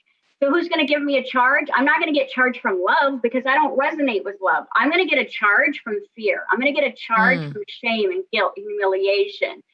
So we live in a world that's literally pushing indoctrination through the churches to be shameful, to be afraid, That's true. to just have enough. And then the rest is like an energy source. And so we're living this life like, woo, and then underground, we could say, is a whole nother world. You guys have been to like one of those great big hotels in Vegas, like Bellagio, and you walk in and it's like a dome and you're like, whoa, it's like I'm inside, but I'm outside. Imagine an entire world underneath us, vibing out all about this program of siphoning human energy. And the more pure, the better it is. All right, we are definitely talking angels and demons here. Wow. Listen, now we could talk about this. So she believes in God. Angels and demons. So you believe in good and evil. I'm refreshed to hear that. Sorry. I believe in dark and light. Dark and light. Or negative and positive. Still good and bad, good and evil. Okay, whatever the word is. You guys have to understand that the idea of God has been so trashed. I mean, it's like, it even actually, when you say the word, if you grew up in the church, it'll hurt your stomach. You know what I mean? So it's like, you got to take that word and you got to defrag it. You got to look at, it's basically a sound, the sound of awe. And the sound of awe equals in quantum frequencies creation. So get your mind out of the way, stop judging this idea of God and get back to the creator, the creation. And you are a byproduct of that. You're a fragment of that. Yes. You have the same capabilities as that. So it's not about God or believing in God. You are God. So would you define God in the sense of a collective of all of us individual little gods? I believe that we're a drop of the ocean. Yet if I put you back in the ocean, you'd be the ocean. So it's about this unification of energy. So by yourself, you get this unique frequency. But when you plug back in, it's like the energy that's running through my house right now is not separate, but it appears separate when my lamp turns on. So my lamp gets a different experience than my toaster, except the same energy is running through. And that's what God is. Okay, so this is fascinating. Now, I know you're like, wow, but we could talk about dick pics if you want. No, but, no. right. Oh, you're so insulting. Right, exactly. He's so rude to me. I'm sorry. I've just got to cheer up a little bit. Can we talk about interdimensional teleportation? Do you believe in that? Yeah. Okay. Absolutely, 100%. And can you tell about, and you ever referred to the Philadelphia experiment? Yeah. Okay. It's completely possible. Yeah. Well, tell us Not your only brief on is that. it possible, it's been done. It's been done. You know, you guys have to understand that when you're not physically focused in this time-space continuum, time and space don't actually exist. Like you're here and you're there and you're there and you're here. And parallel realities are all about where you're physically focused. So it's like, think about it. When you hear a song come on the radio, all of a sudden you're in junior high again. Right. If you didn't have this body, you would literally be on that timeline, right? When you're worried about the future, you are technically in the future. Right. So most humans are constantly living in the past or the future, and that the present moment is where you actually are the most intense creator. Right. Because you're having to sit in all that you have been and all that you could be, which is the only place your potential exists. Yes. So it's all about being focused here, and the dimensions are about information. Like the higher vibration you get, the more information is available to you, the more light you get, right? The denser you get, the lower dimension, right? You get that kind of dirt sediment energy of like very heavy weighted, like understand of duality of dark and light. And the more information the more conscious you become, the more you're able to shift in between worlds and choose your own reality. Wow. Which goes to thoughts create reality, right? Because we co-create. Thoughts are electric. Yes. Feelings are magnetic. So when you put a thought and a feeling together, you're becoming a magnet of that which you see with your five senses. And because we're technically not that bright yet as humans, we believe what we're seeing is real. But all we are is actually a projector that's looking at a film reel, and the light that shines through the perspective is the consciousness. Jessica. Okay, Jessica, this mask thing going on. Everybody's wearing masks. I mean, I get freaked out. I feel like I'm in the freaking Twilight Zone. I go to the supermarket. I go wherever. I go to, Hobby Lobby. And, Hobby Lobby, who cares about Hobby Lobby? It's not a health place, right? Everyone has masks on, and they seem depressed. Nobody's looking at eye contact. Is that a collective reality? Because I'm not wanting to manifest that, right? But yet wherever I go right now, it's occurring around the world. So how do you explain that collective manifestation of my experience, knowing that I know not only I'll never wear a mask, but I think it's insane that people wear masks at this point. Right. Well, you have to understand that as the world is shifting more into the fifth dimension of possibilities, that it's fragmenting itself. It's now, Earth has now three collectives. And let me break down what a collective is for your people who don't know what a collective is. Like a me. Collective is a group of people who all have the same beliefs. And when you have a belief, aka becoming the lie, it becomes your reality. Yes. So you begin to see and witness. So it's like, if you're going, oh gosh, I have to wear a mask, you're going to be the one who sees sick people because that's your reality you're creating. Now, you and I are going to fall into a different category. So let me explain the three collectives that are vibing right now. First collective is completely in fear, and they will fight you if you're not wearing a mask. Oh, yeah. I mean, a little, grandma named Karen's going to knock you out. You're not wearing a mask on that collective. Like, they've seen people die of COVID. They know people. They've heard the stories. They will fight for the darkness because they're true victims of needing that codependent matrix. Now, the second collective is the love and light community that's like, ooh, we love everything. And they're like spiritual bypassing, and they're not taking any responsibility. and they're like mainstream judging everyone, and they're like conspiracy theory, and they're like all mad. And then there's the true enlightened community that's like, okay, let's be the solution, guys. Yeah. Like, in quantum theory, if there's a problem, there's a solution on the back end. It's heads and tails. So are we going to sit in the problem and be like, oh my God, pedophiles rule the world? Or are we going to go, how can I be the damn solution for this? Yes. And educate myself and be the light in the dark and stop telling everyone that there's dark. Hello, the darkness was here before we got here. Mm-hmm. This planet has been in slavery for 20,000 years. This is not new, okay? And we come in with our eyes open and we're like, oh my gosh, the dark. Like, what do you think we're doing here? We've come to save the world. But I think so it's a good thing. is the solution. I think it's a good thing that people are exposing certain things, because I don't think that we did expose pedophilia the way that we are now. Shannon, you wouldn't have with woke the up, cabal and whatnot. You would not have woke up if it wasn't for COVID. I would not have woken up if it wasn't for COVID, for sure. COVID is when I started to see. Oh yeah, no, COVID was a gift. Everything is a gift. Yes, everything, it's a gift. Even the dark energy is a gift. Everything is a negative shortcut. But you have to understand that, yes, everybody has a very important role right now. And some people are mass exposing the dark. But you notice the ones that are truly enlightened are not sitting and suffering in the problem. They're offering a solution. Yes. Here's the thing. If I share something negative on social media, I will offer you a solution. I won't leave you in the dark. I'm not going to leave you in grief. I'm not going to leave you in disgust. Like, oh, here's a picture of a 2-year-old that just got raped be like, I did my job. No, I'm going to say, you know what? This is happening. And here's our solutions, guys. Yes. This is what we can do to rise above this and really be the change that we seek. And because if we leave people exposed in fear, and I'm supposed to be spiritual, I'm just giving the dark more ammunition because that's what they feed off of. They're like, haha, now they're afraid of us. Right. No, like light is, it's like, okay, a dark room, guys, you put a tiny flicker of a candle, it's going to illuminate the room. So even though there is so much darkness on this planet, one person who's physically focused on light and change and love and abundance and freedom and creating a new world has 75,000 more powerful energy than a million dark seeds, whatever you want to call them. So with my community, we are not focused on the problem, but we are aware of the problem. Okay, well, to come with a solution, though, Jess, to come with a solution, you have to know what the problem is. Otherwise, you're going to come with a solution. And that's why everybody has a very important rule right now. Yes. Like, even the people who are fighting in the streets, it's like they're helping people wake up. And the people in the middle that are sharing all this stuff they're helping people wake up. So it's like, even though everybody gets to choose their level of consciousness right now, it's all happening for our own awakening. It's a mass global awakening that will turn into a reset, that will turn into a new world. And chaos is part of creation. Destruction is part of creation.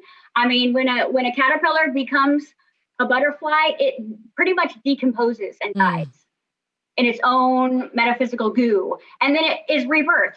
We're going through that process, guys, and we're not getting through it because what this is doing is it's causing us to look within on our own stuff and our own fears and our own bypassing and our own addictions and our own victim. Come on, you guys. What, 8 months ago, we were completely codependent on our government and our financial situation. And now we're like, F that, it's like, see how far we've come in just a short amount of time. So every negative is technically a positive when you look at potential. I agree with that. Everything is used for the greater good. But what do you see in our life happening next? Are we on this earth, like right now, living? Before we die, are we going to see the beautiful reset that you're speaking of? Or are we just going to... Each individual person will see a different reality because based on the fear that you carry in your body is what you will see. Okay. So everybody has their own unique universe and your 5 senses are created from your belief system. So you will see something different than you, and I will see something different than you based in the vibration and frequency of my being. How conscious I am. I technically plan to see heaven on earth before I pick the bucket. Same here. And understanding that when we move out of fear and we start using more of 100% of our brain and we activate our DNA, you guys, age is a choice. So age is actually a byproduct of a belief system that is created on Earth to keep everybody kind of those unconscious slaves. But the human body is designed to live as long as the consciousness supports it. So it's just like when we get to a certain threshold and we crack this matrix wide open, we won't be aging the same way because our brains won't be in beta. And beta is that defense brain that ages you, right? Gets us scowls. But as soon as we move into more of a theta brain, like a child, where our vitality returns, our youth returns, our DNA activates, right? We start using more of our brain. We start to go into that superhuman stage of our awakening. See, this is just the beginning. What we have to look forward to is the true superheroes returning. Yeah. I like that. That's encouraging. Hence the Batman shirt. But, you know, it not only is encouraging, but it's a reality. But only question I have for you, Jessica, one of the questions I have for you. I have a good one. I have a lot of questions for you. But one of the main questions is, okay, so apparently on a collective level, if you had to measure our hertz or our collective energy of fear or whatever, we're predominantly in a world that if there is 7.5 billion people, who knows, that we're collectively creating our reality. Because if I was and you and I were just creating a reality, people wouldn't be wearing masks right now. So there is a predominant collective, more powerful reality being unfolded right now than perhaps you individually or me individually would want to see. So here it is. We have the momentum of manifesting other people, even though our realities may be different. On a collective level, majority of people are wearing masks. Okay, so that's a powerful reality we've got to deal with. Like, for example, the majority of people... Why do you keep going about masks? Well, okay, majority of people watching mainstream media. There you go. That's a collective. That's a collective that everybody's still doing, even now, right? So whatever that is, you're talking about a very powerful, very much living in fear. Collective intentional creation going on. So yeah. So that's the reality. That's something that's happening. It is, but you have to understand that it's only going to take 1% of the planet to be focused internally on the solution for us to clear this whole mess up. You know, it's like, of course, we're outnumbered in our numbers as far as who actually believes in this conversation that we're having right now. But like I said, a tiny light in the dark is going to illuminate the room. And we need a tipping point. You know, in understanding like string theory and quantum physics, all you need is one perspective to the left to change the whole game. You know, it's like you look over here, you see a different world, right? Now, your beef with masks is something you probably want to take a look at within and say, you know what, this isn't about a mask, it's about my authority issues. And you want to look at the shadows in yourself about that, because it's like we're all playing a game of chess right now. And I look at light workers as like undercover cops that need to blend in, because it's like if I can walk in, just think about it. Like you think of these detective shows, right? And this cop goes underground and starts working with these thugs and falls in love with the thug's daughter, and it's like now it's got to make a choice, dark or light. That's our lives, right? That's like what we've been living our whole life. And when we wake up, would you rather be incognito working as an undercover light worker, or be the one that rips off your mask and like, this is stupid? And people who are really in fear are now afraid. You're causing that fear. Just go along with it. And when you walk into that grocery store, send everybody in there like mad love and stop being part of the problem. Who effing cares? We're playing chess. And if you're not going to play undercover cop well, you ain't going to make it. Undercover cop. Bam, I love this. She just put you in your place. Well, not the first woman to do that. You did school him, finally. Hey, not the first woman to do that. I know. All right, I want to talk about what you do as a life coach, because I really want you. I feel like I'm at that stage where I need to take the next step, and I don't know quite how to do it. So can you walk us through the benefits of what people have by hiring you as a life coach and kind of what you do along the journey? Well, you can't hire me anymore. I'm technically retired. But what I do now is I train and certify life coaches underneath me all over the world. We're in 130 countries, our university. And basically what I do is I teach people how to coach, and I certify teachers.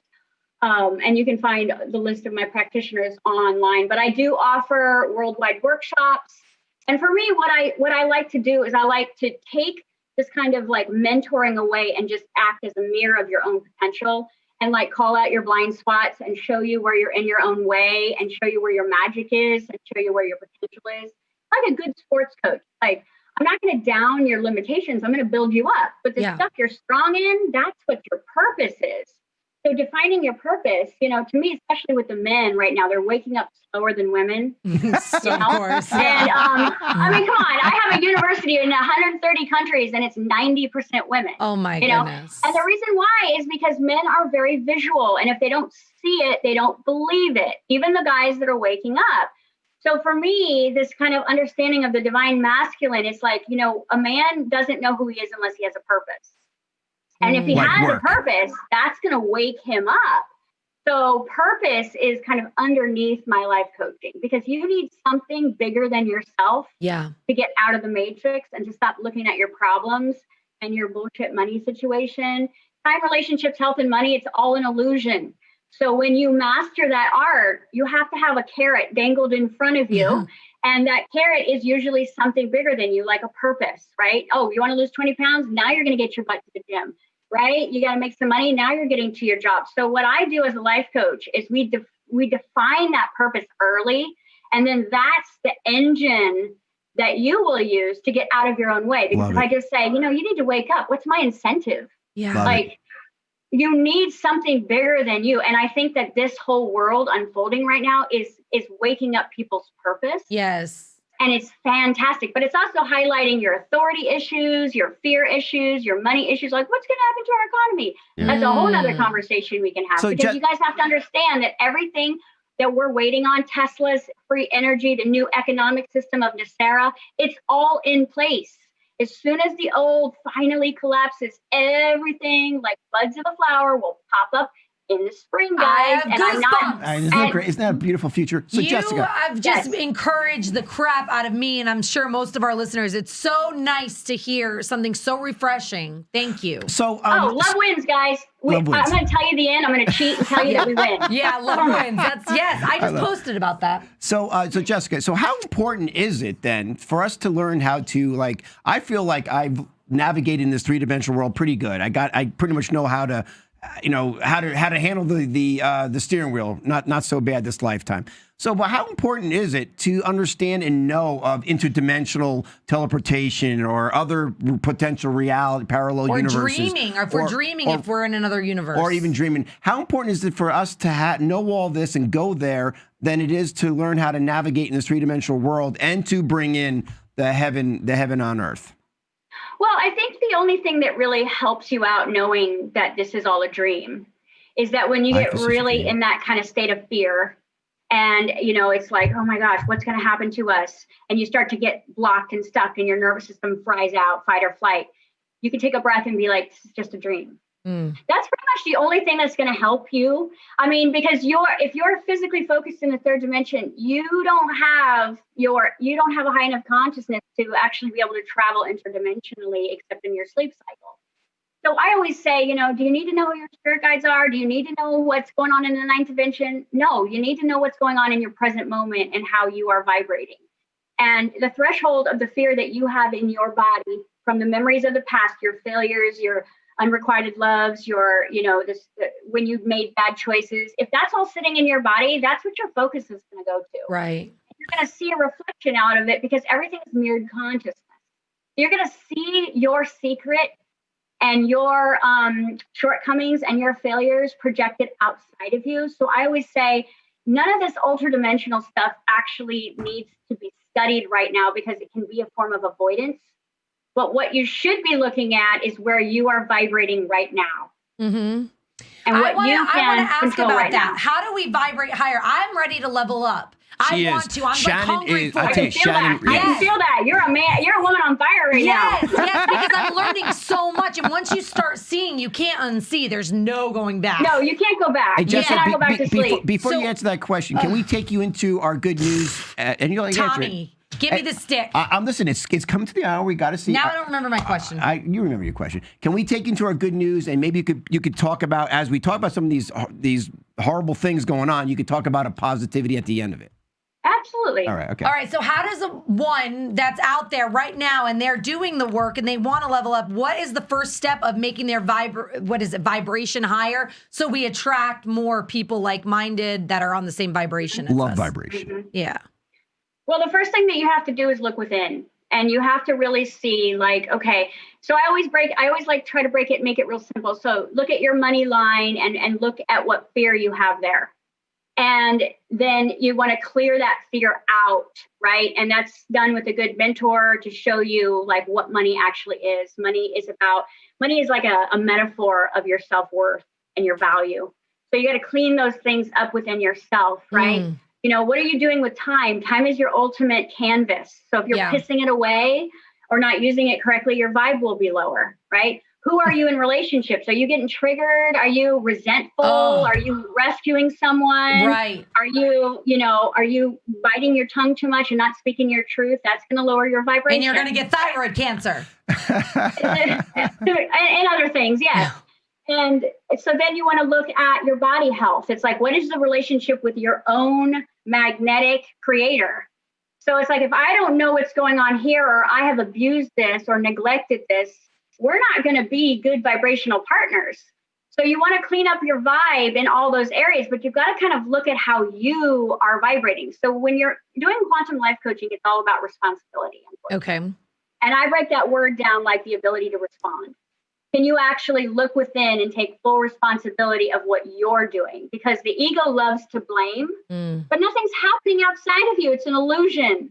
So you've got to be like, okay, I can't keep blaming the government. I can't keep blaming my partner. I can't keep blaming the Twinkies, right?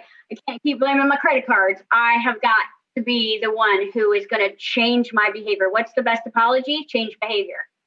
So you only need two things to really raise your vibration. You need full accountability, full acceptance of where you are, not doing well independently, not anybody else. Take full responsibility of it and then change your behavior. That's basically how you take an app out of your smartphone, throw it away, and put a new app in that runs something that you choose. So if money's not coming in, you guys, you have to understand money is energy. We should be the most abundant society in the universe because we're making it all up. Right. So we have to have some beliefs in our body that say, oh, I can't trust myself with money, or I don't deserve money, or money scares me, or if I have too much money, is somebody going to take it? You got to ask yourself these big questions. And then that raises your vibe. Every time you take personal responsibility for something you're doing that's shitty, you raise your vibration instantly. Music will raise your vibration. Nature will raise your vibration. And, energetic healings, eating good food, not processed crap food that's a neurotoxin that's going to, shut your pineal gland down. Meditation. Right. Oh, by the way, is the pineal gland this? Yeah. So what do you think eye. about everywhere you go and them shooting the Red thermometer on that? Well, it's interesting because I actually talked about that in a second Sunday that I had. It's all subliminal, getting everybody used to this, like letting go of their power and like putting this trigger, and everybody's getting comfortable with it when actually technically your temperature is better taken on your wrist. Yeah. So here's the thing is, this is where you have your voice. Hey, excuse me, this doesn't feel safe to me. I would prefer if you did my wrist. Or prefer you not do it at all. Just use our voice. Yeah. Right? Or prefer you don't do it at all. Well, time out. I did go. Right. I did ask my doctor. Remember, you got to be an undercover cop here, dude. Yeah. Come on, you got to bring your light into. You got to bring your light into the dark. All right, so I get it. All right, so what would you do in this situation? Because I went to the doctor, mainstream doctor hospital, right? And they went to do that. I told them to please do my wrist, and they did not acknowledge that. They said, no, I have to do this because it doesn't read the same. So they still did that. What would you do in that situation? I mean, it wouldn't bother me. That stuff doesn't trigger me because I'm going along with the game.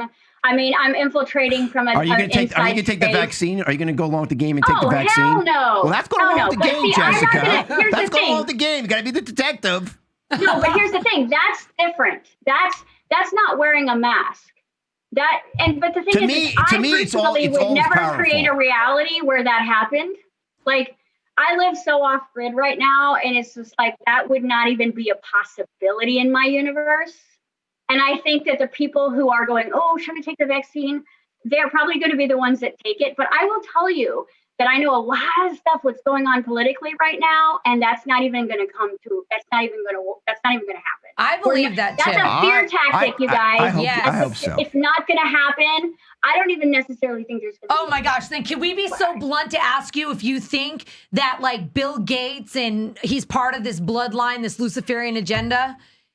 100%. I don't even have to question that. Yeah. I know that. Okay, but Jessica, before, I know you got your sources and you have your beliefs on that, and I want to believe you. I really do. Now, and it may be all unfold that way, and it may be true. However, he loves fear mongering. I don't love fear mongering. I get lost in it at times. I'll grant you that. But he built a bunker just now. He's a man. What do you expect? Okay, I never built a bunker. I am building a wellness center because I do believe the future lies in intentional communities, in healing the body. In like our float tank, like you said, we got to stay in theta. I'm building a float tank because it could put me in theta, so I can tap and you're into being my part of the creativity. solution. Exactly. That's awesome. So you're creating solutions. But I know in the future we are going to have that free energy, and all this is going to unfold. However, there may be some rocky roads down this way as we go, and I feel like one of my purposes is preparing people for that and how we could get through that, right? But with all that being said, if that process goes down to where they are forcing people to take vaccines, I mean, I bet you never thought, even with all your information that you know, that they'll be actually arresting people for not wearing a mask or not getting a temperature check or actually going to business. I bet you not many people thought we'd be here today in this level of communism, type of authority, right? So here we are here now, and everyone's still going along with it, Jessica. I mean, majority of people are giving up their power and going along with this process. What will happen as they go further and they do potentially mandate vaccines, which we know now they're nanobots and all these other things that go along with that. If that does occur, what would your answer be then? If your scenario doesn't play out and that scenario does play out collectively? Well, first of all, I've been waiving vaccines for 25 years with kids. Because when you know your rights, you understand that you can waive it through your religious or your health reasons. And I have been able to understand and work with the CDC on my rights for 25 years because my oldest daughter is 25 and none of my kids have been vaccinated. So if you understand your rights, then you rise above fear with it and you don't become a vibrational match to attracting this. Now, this is where you're going to get a little woo-woo here. But I would not attract that because I don't vibrate there. And I'm building a world right now. Like, this has been my most financially abundant year. Same here. Like, this has been the most amazing year for my family. So why someone else is like losing their job and, getting sick, I don't even know anybody that's sick. So in my universe, those things don't happen. So my job is to build a reality inside of this chaotic reality and get it so big that it starts to ripple affect other people. And that's why I'm constantly online teaching and constantly sharing. But the thing is in that reality where you're forced, you have already given up your power if you manifest that. Now, if you're creating a solution and that, then it's you're already moving forward to creating a new reality. But I'm going to tell you right now that it's a fear tactic. Threatening people with the law, like you actually wouldn't get arrested right now if you weren't wearing a mask. You're just listening to too much mainstream media. You have to actually know your rights and stop listening to what you're hearing happening because it's not happening. I mean, police are taking you down. They may not be able to enforce the actual crime. They may get you for resisting arrest or some other thing. They cannot cite you with a crime. But people are bringing people to the police station and going through this process and being delayed. I mean, let me go through some news here, Jessica. And I want you. But it's not my news. I don't know what news you're listening to. Okay. I'm going to mention this news here, and then you tell me how we can look at it positive, because I want to be able to have our good news be where we do talk about the reality of what's going on. Though. And She's the real a solution. solutions. I love this about you. You have encouraged me. Okay, so in Australia, authorities make new COVID-19 rule allowing removal of children from parents. Yeah, listen to me. I didn't make this up. This is fact going on right now in Australia. Authorities in Australia have given themselves the power to have police remove children from the custody of their parents to a hospital or a quarantine facility in order to ensure compliance with coronavirus rules. Authorities in Melbourne announced that they would be using surveillance drones to catch people who don't wear masks and keep track of cars and travel further 5 kilometers from home. Police have also been given the power to enter people's home without a warrant and perform quarantine spot checks. Going on right now as we speak. Go.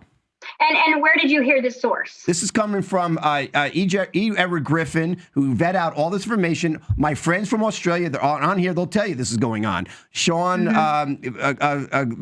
Kyle, or was it Bio? I think his name is. You guys have to also understand below the surface what's going on in Australia. Well, just assume it's true. I know, but assume it's true. No. What would be a solution? Assume it's true. Vibrate higher. You become invisible. You understand that you're a hologram. So if you vibrate higher, they're not going to see your house. Yeah. You have to understand that you are not as real as you think you are. You are vibrating energy. And it's like the sun is very blinding, right? You can't look directly in the sun. The only way that you would be seen and heard is if you were vibrating in fear. So their first solution is to vibrate higher and become part of the solution in your town. Now, I have clients in Australia too, and I'm not getting any of this feedback.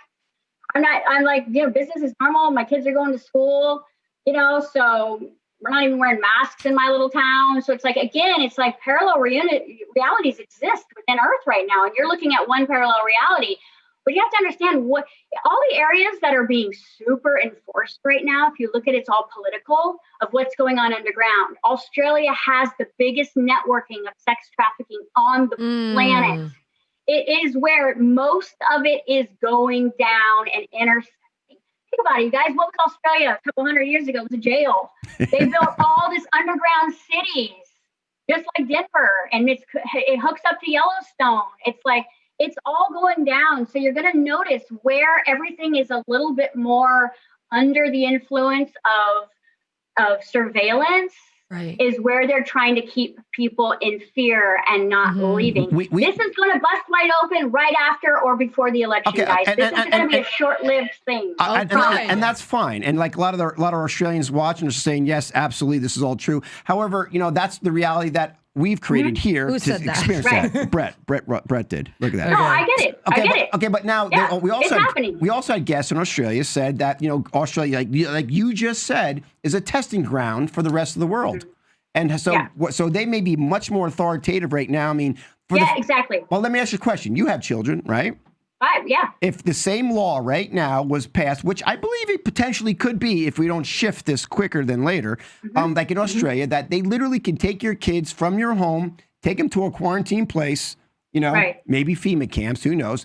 Am I fear baiting people by saying that, or am I saying, hey, this could be a potential reality? Maybe we need to, shift our perception on, not deny it. If you are not offering a solution, you are fear baiting. Okay, so because now you're planting something in the vibration of a parent going, oh my gosh, when 2 days ago they were like, I'm working on my vibration. I'm working on loving the world. But that's happening in Australia to parents right now. I get it. But you have to realize that there has been over, 8 million children going missing every year. That's been happening too. Just because it's happening, it's like, we need to be aware that all bad things could happen. I mean, and I truly believe that it's worse than anyone even has any idea. I agree. Right. I mean, I think the things that are going down underneath, satanically worse. It's demonic energy that's going down. But the Band-Aid is ripping off and the lights are coming on and we're being exposed to that. And the more people wake up, the brighter the light, the dark has to turn up too, right? It's like a party. It's like, I'm going to turn up. Right. But if you look at it like, okay, I see your vibration and I raise you, you know what? A poker game. I love this. It's a poker game. All chess. So if that were to happen to me in Kansas, I would bring all my kids into my house.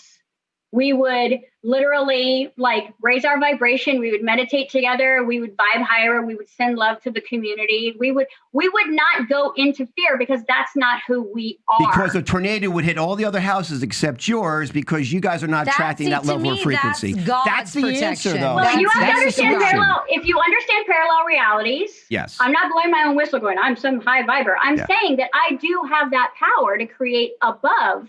I can rise above. I can be the eagle that goes above the storm, you guys. I can find the eye of my storm. And that is love wins. And that if I vibrate out love and information, like I teach parents all the time, their rights when it comes to vaccines, because they get fear, I got attacked for not my kid getting vaccines. And I'm like, know your rights. Know your rights. And so your people in Australia, yes, it's a very corrupt system underneath. But you guys have to understand that when corruption starts to sprout, light returns, and everything is going to come to light. So, like I said, we're in the demo phase of this world. We have to demo everything. And it's not going to look, it may not look pretty. People make it. I mean, have you ever remodeled a house and done your dishes in the bathroom sink? Like, doing it now. This is the phase of reality that we're in right now. And it's scary and it's overwhelming and it's costing more than we thought. And there's problems in the electrical and the plumbing. But instead of us doing a flip and like flipping a house and then living on top of it, we are demoing it down to the foundation. And that's going to be shocking, and it's going to be terrifying at times when the truth gets exposed. Now, when our legal system turns on us, right? Which, I mean, it's every government, it's corrupt, but not all of it. Not all of it, because you guys have to understand that where there's dark, there's light.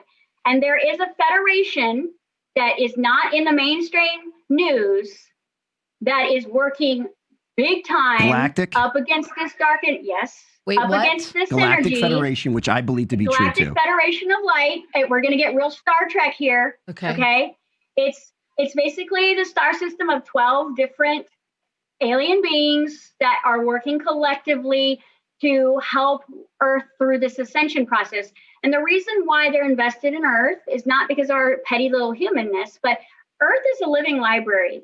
And Earth is a very important planet in the universe because it houses all the different species in the universe and acts like a kind of a global science lab. And all of the secrets of the universe and our history of this planet exists in our sediment, in our gold, in our crystals. So this planet can't be destroyed. And because she is moving into the fifth dimension, there's more photonic energy on the planet now, which means there's more light. Have you noticed how hot it is? Yes. How it's getting, time is speeding up. We're moving back to what's called the central sun. And as the Earth holds more light, it exposes the cockroaches. We're just basically exposing the infestation. And if you've ever been in a process of getting rid of an infestation, it gets so overwhelming. I always say it's like the end scene of that movie Endgame, where it's like, if you guys have watched the Avengers, and it's just like you're thinking yourself, like, how are they going to win? There's like 4 dudes and like 1 million bad guys, and love wins, right? So you can't judge what's going to happen based on what's happening. Jessica, I feel like a child, and I need to ask her this question. What do you believe happens then when a person dies? Oh my God! I know it's a child question, but let me ask. Okay, but we got to do a quick version. We only got a few minutes left. I literally am so ready for the show to be over with this guy. You ask questions like we're ending, like, hey, what is the purpose of life? I mean, come on, that's like a big question. Well, okay, go ahead. She could do it. She could do it quickly. I'll answer really quick. So your soul is not really attached to this body at all. It's kind of like renting a car. You go turn it in, you get something new. Okay. So reincarnation. Your soul is infinite and immortal. The body is, its lifespan depends on its consciousness. So do we have to come back to this world, or can we go to heaven, or can we make it anything we want to be? If you accumulate a huge amount of karma on this planet, you stay here till you fix it. Bam. Okay. So do the right thing. Good thing I am. So Jessica, real quick, how can people reach you, join what you're doing? Phenomenal. Because I'll tell you what, I agree wholeheartedly with you on, Jessica, and I think this is critical for everyone to hear. No matter how disastrous things perceive to be out there in the world and how worse they may get, right? Like Australia, blah, blah, blah. It's all that what we do have power of is creating our reality through the higher frequency from within. Yes. And if we can do that, no matter what, we're like David Carradine sitting in the middle of chaos, he's sitting there meditating, knowing what to action, inspired action, or sit there and listen, right? So that is the solution. That is really the solution, isn't it, to all this fear? That's all we got, you guys, is to go within and clean out the war that's going on within us, so we can vibrate louder and bigger. Because your energy field, they said that Jesus had a 25-foot energy field, right? I believe it. And look, 2,000 years later, he's still famous. Yep. So why don't we just do the same thing and be kind instead of right? Stop fighting against the system, send love into it, do our part, take care of our families, love each other, educate ourselves on our laws, on our legal system, and be a part of the change, not the problem. And then we vibrate from the inside out. We create a new world that way. Do you not love her? Yes, Do you you're not my love her? favorite ever. She's my favorite too. You are going down in infamy, and I need to look you up, and so does everybody else. I throw in Teal Swan. They're all just brilliant. Thank God, Jessica, you're she's here out more here. brilliant. She vibrates way higher than anybody. You're out here and doing what you're doing. We are big fans, big supporters of yours too. So thank you so much, Jessica. All right, guys. Yeah, you guys can find me, JessicaAlstrom.com. I got, 700 videos on YouTube. Oh, good. Like, I'm everywhere. She is everywhere. My name. I hope you teach us how to vibrate higher on those videos, because that's what I'm going to look up. Hey, But, guys, guess who we have coming on the show? Mike Barra. He's from Ancient Aliens, talking about aliens. I can't wait to hear about it. New York Times bestseller. That's another conversation we need to have, you guys. Hey, listen, We're going to show on we're going to have aliens you in back. October. We're going to have you back in October for the alien conversation. I would love that. Halloween. I would love that. Yeah. All right. All right, guys. See you. We'll be right back. If you're watching via Facebook, share this. Get it out there.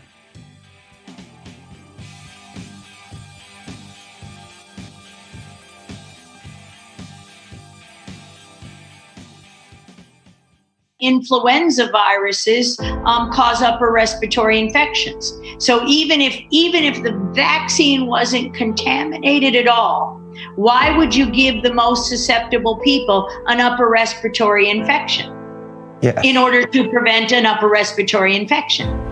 Yeah. So we're actually driving the disease. And you open this part of the show with the paper that showed this in the military. The game is to prevent the therapies till everyone is infected and push the vaccines, knowing that the flu vaccines increase the odds by 36% of getting COVID-19. Where does that data come from? A publication last year where the military who had been vaccinated with influenza were more susceptible to coronaviruses. Coronaviruses are in every animal. So if you've ever had a flu vaccine, you were injected with coronaviruses. So the most important message is no flu shot. So you can only assume that it's deliberate for Robert Redfield to stand there and say that yesterday. Oh, and get them at the end of the summer. And that's going to make, and then they're going to say, oh, look, COVID-19 came back because we let you out of your homes too soon. And it won't be because you let them out of the homes too soon. It will be because you drove the flu shot. And people ran to get their flu shots because they wanted to go back to work. So the most important thing the public can do is get no shots, go back to work right now, show the natural herd immunity, and show that it won't come back in the fall because we didn't drive it with the flu shots, because we developed natural immunity. We got out of our houses in the summer, got healthy, we'll be fine.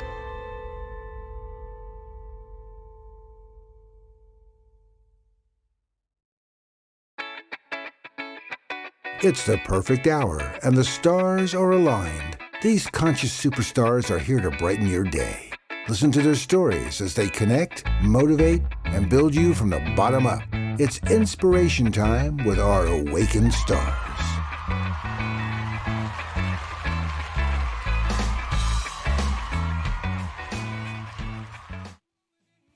Welcome back to Awaken Atlanta. Oh my gosh, what a freaking show. I feel like I ran a marathon in my brain. My brain is sweating from everything I just learned. We have so many comments. We're going to go back and read the comments during the recap time. So guys, don't worry. Right now? Not right now. We got to bring in one and the only. We have the one, the only Mike Barra, who is from Ancient Aliens. And New York Times bestseller. Yes, but we got to meet him at Dimensions of Disclosure. Is it Dimensions of Disclosure? Yes, is that what it's called? Adrian Good Youngblood. morning, Mike.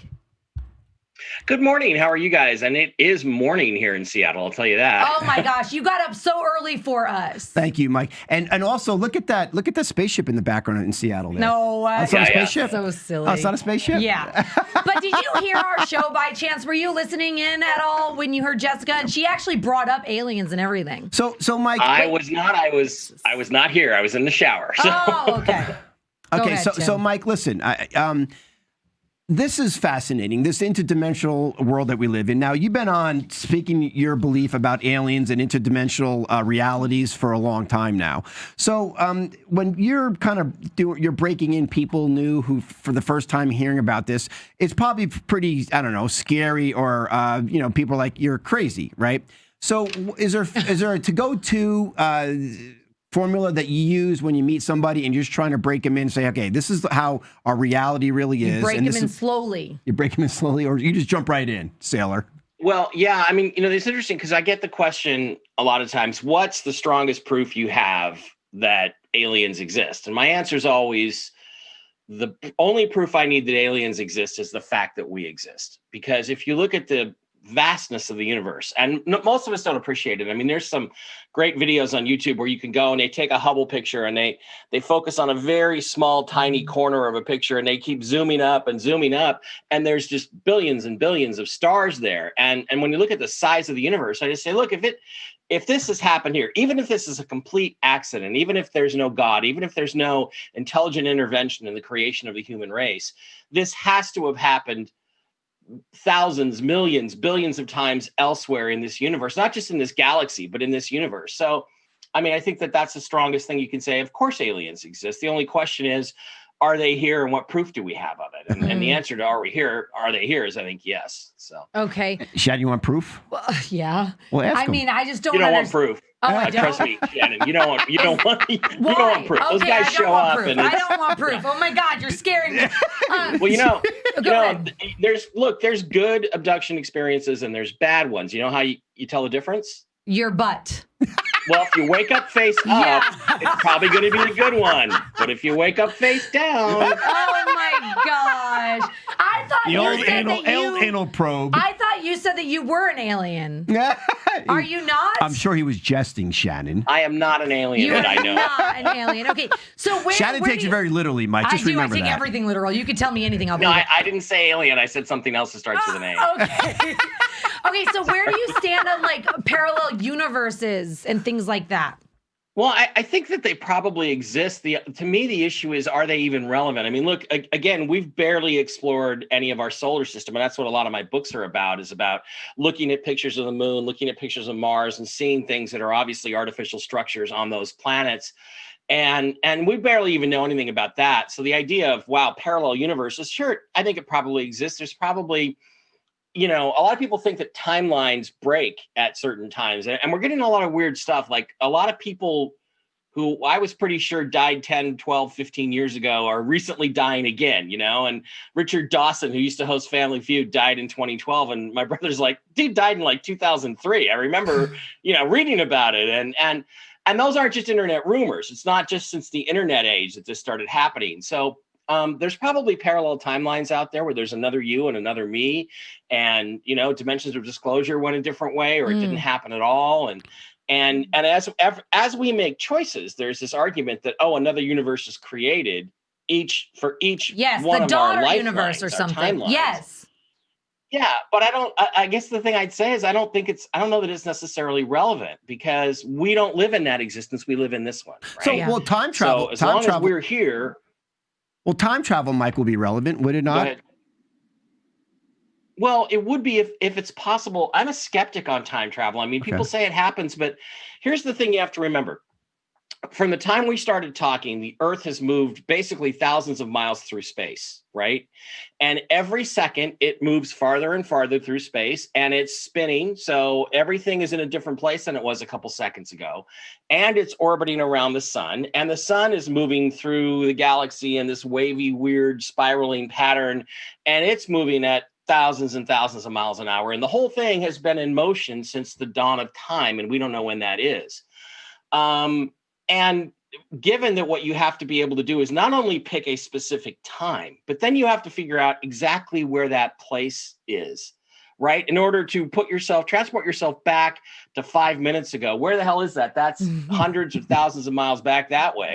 And we got to go back, and we got to put my feet on the ground and not buried inside a solid rock or a mountain or at the bottom of an ocean. You know what I mean? We've got to get the exact. So I think that by comparison, hitting a bullet with a bullet it would be like child's play. So I'm pretty skeptical about time travel, although other people tell me it exists, but I don't, they can't really bring the proof. But we do look at, there's weird things, like things aliens that we know that have happened before that suddenly don't seem to happen. Right, so yeah, I mean, I right. don't know if it's possible. So Mike, there's one thing really interesting. Go ahead. No, wait, I just want to finish one more point on that. Yeah, go ahead, please. Not to take over your show. No, please do. No, do it. But there was, there's a friend of mine named the Gunner's Wife on YouTube who does lip reading videos, and she's found some extraordinarily scary things in before the State of the Union address, people talking and things like that. But one of the things she had is she took a clip of President Trump the night that he won the election in 2016, and he walks out on stage with Barron and Melania, and he turns to Melania and he says, "It's like I'm peering through your time machine." Wow. And to Melania, and it's like, it could not be clearer. It's clear as day what he's saying. So maybe there is some sort of time travel technology that the elites have that none of us have. Well, what do you think about what's happening right now then with this election, with COVID, with where we are right now in the world? If there is time travel, or not even, if there is aliens, if it's good or bad, what do you think exactly about what is going on? Well, I think a whole lot of things. I mean, obviously, most of this is political. We have an insurrection in our country. People that are being supported by, I think, primarily the Chinese Communist Party is financing a lot of this. I know a lot of people that are giving me information for my daily show, the Real Deal Report, and they're telling me that there are weapons caches throughout the United States, that unfortunately some of the Indian tribes have been cooperating with the Chinese. That there are entire armies of not only Americans that are traitors, basically, but soldiers from other countries that have been hired to create insurrection and disruption throughout the United States up until Election Day and then after. And as I talk to people that I know that are mediums that I like, that I trust, and every single one of them is telling me the same thing without talking to each other, that this is a really rough year. And November, December are going to be the worst. And then after that, there'll be like a big release and we'll break through in January. And then things will start to get better again very, very quickly. So I hope that that's true. But I mean, what I hear is pretty scary stuff. And as you look at what's going on in the street, things are happening that we talk about on the show. We heard a rumor about this, we heard a rumor about that. And then a week later, it happened. So there's definitely, we're under fire and we're at war, whether we like it or not. We're in the middle of a civil war, whether we want to admit that. Right. But it's the world. It's a world issue. It's not a United States election issue. It's a world shutdown and a new world order process. If you believe in that, or the deep state, yeah, he does. Well, the thing is too, Luke, is that the United States though is the top of the pile, right? I mean, we're the foundation of everything. If we go down, then the rest of it goes down. Yes. But there is this thing, I call it the global sovereignty movement, which is that people all over the world, because of the real physics of the universe, which has to do with the positions of the planets and things like angular momentum that affect our consciousness, we're in this revolutionary period where people are tired of being told what to do by governments. They're rebelling against their deep states in every country, and we've seen it, like you pointed out, we've seen it, and it's not going to end. And people are going to demand control over their own individual choices, and that's going to keep happening for the next 5, 6, 7 years. And that potentially could be a reality that gets unfolded, as you say, a little harder times come the new year, something maybe more lightened situation. But honestly, this is where I kind of lose. I mean, I hear the mediums. I know a lot of mediums as well that I believe in that are saying certain things. Someone's on our show saying that this was going to be the best year yet. I know. But my point is, and this is, you're more in the know than most, Mike, is that we have technology, a certain handful of humans have technology that's, 300, Billy Carr says maybe 300 plus more years advanced than what we see in the streets today. So whatever's happening in the streets today, and I'm talking about stuff underground and above, that is so far advanced, you can't even really comprehend 300 years advanced technology, what that is, other than that it makes us look like little kids, right? They're easily manipulated by Big Daddy, right? So if that's true, which I believe you believe to be true, and we are actually industrializing our solar system, as Good says, and many others believe that what is going on, if you believe, if we are industrializing our solar system and it's not us doing it, it's influences from other alien races, then how big of a deal is what's going on right now? Isn't this just a big reset globally to get us in line for the surveillance and control of these power brokers who are influenced by these outside of the world type of influences? Yeah. That's the short answer. Yeah. Look, I think, it's like anything in your life, right? God or whoever you want to call him puts you through challenges, right? Nobody has it easy. Suffering is all over. Well, okay. I like you too. Bono's a great singer, but he's also about 5'4". So God gave him this beautiful voice, this amazing talent, and made him short. Took something away from him. So everybody has challenges in life, no matter how successful they appear to be on the outside, no matter how good they seem to have it. We all have challenges, and the same thing I think applies to cultures and societies and the planet Earth. And I feel like there's so much alien energy around us right now because we're the best reality show in the galaxy right now, probably maybe in the whole universe. Number one position, I bet. Yeah. Right, because we're in a situation where we are making a choice. I wrote a book called The Choice 10 years ago, which explained all the physics and how this is going to happen. And I have to say I nailed it because we're right through this chaotic period I expected. Wow. But it's because they're all here because they're watching to see what we decide to do. And I think I know what we've already decided to do, but it still means we have to go through it. And we're seeing a separation, the culling, where the people who want to stay in the lower states of consciousness are going to go move somewhere else. And the rest of us are going to sort of take over the planet. We're going to wake up the people that can be woken up and put our arms around them and bring them with us. These are our choices? I'm really sorry, but Those are our choices? Yeah. Those are our choices. So you choose to vibrate higher or stay where you are. Right, because the other option was destruction. The other option was an apocalypse. And remember, apocalypse, the word itself actually means to lift the veil, which is what causes the revolution. Which is happening, I believe. I believe it's spiritual warfare. We are so woke more than ever before. People like me that are waking up, anybody can do it. Yeah, well, yes, Shannon, that's true. Thank you, Mike. Wow, it was a hanging curveball, guys. I had to swing at it. So, yeah, that's true. And I mean, really, this whole period, it's just part of the research I did for the book is I figured out that 2012 to 2024 is this transitional period. And polarization is going to take place. And we see that happening. Everybody's taking a side. Other people are starting to wake up and go, wait a minute, maybe what I see on the news really isn't the truth. Right. Maybe this coronavirus thing really isn't that big a deal. And why are we still wearing masks outside when sunshine kills the virus? So there are more and more people thinking like this and questioning things. And yeah, we're part of this generation to make this choice over what kind of future we're going to have. And it's probably happened several times before. The Hopi talk about, this is the fourth world of man, and we've come up to this level before, which is what I think some of the structures on the moon, at least, and maybe on Mars are. They're our previously advanced human civilizations that got destroyed by whatever catastrophe, an asteroid, the flood, comets. And this time, I think we've made the choice that we're not going to wipe the slate clean and start over again. This time, we're going to go forward and try to fix what we have, because it's pretty good, really, if you look at it. Do you believe any like society that has cosmos? Listen, I think it's wonderful. You. Do you believe? Cheers, Mike. Do you believe Corey Goode, people like Corey Goode that who have been supposedly off planet in the industrialization process? Isn't that more of the future? What's going to unfold for us? If that is true, do you believe that is even true? Well, I mean, it's possible. And Corey has always been great to me, very nice to me. When I talk to him, I ask him questions about the things he says, the answer is just boom. It's like it's coming from memory. It's not some story he made up and memorized. It's like there's no inconsistencies in what he says.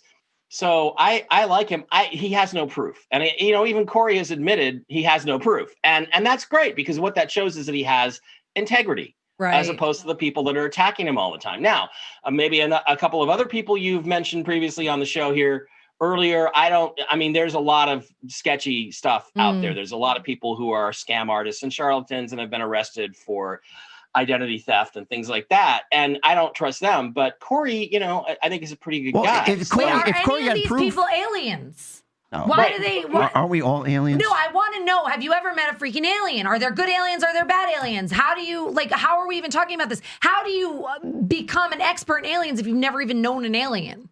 Well, Shannon, aliens are just like people. There's good ones and there's bad ones. Okay. Right. So if you run into the bad ones, you're going to have a bad experience. If you run into the good ones, you're going to have a good experience. They are here. They are definitely here. And yeah, have I ever met an alien? I don't know. My experiences and encounters are in a dream state, but we all know the difference between real dreams, real communications from somewhere else, and just your average everyday run of the mill. Oh, here I am in my grandmother's house eating a banana on the porch in the middle of winter. It's those weird things. We know the difference. So I can say, yeah, that I probably had some contact, and I have a friend, Sonia Grace, psychic medium, and she can see these things, and she's like, oh, no wonder you got a headache. You got an alien attached to you. Here, I'm going to tear it off, right?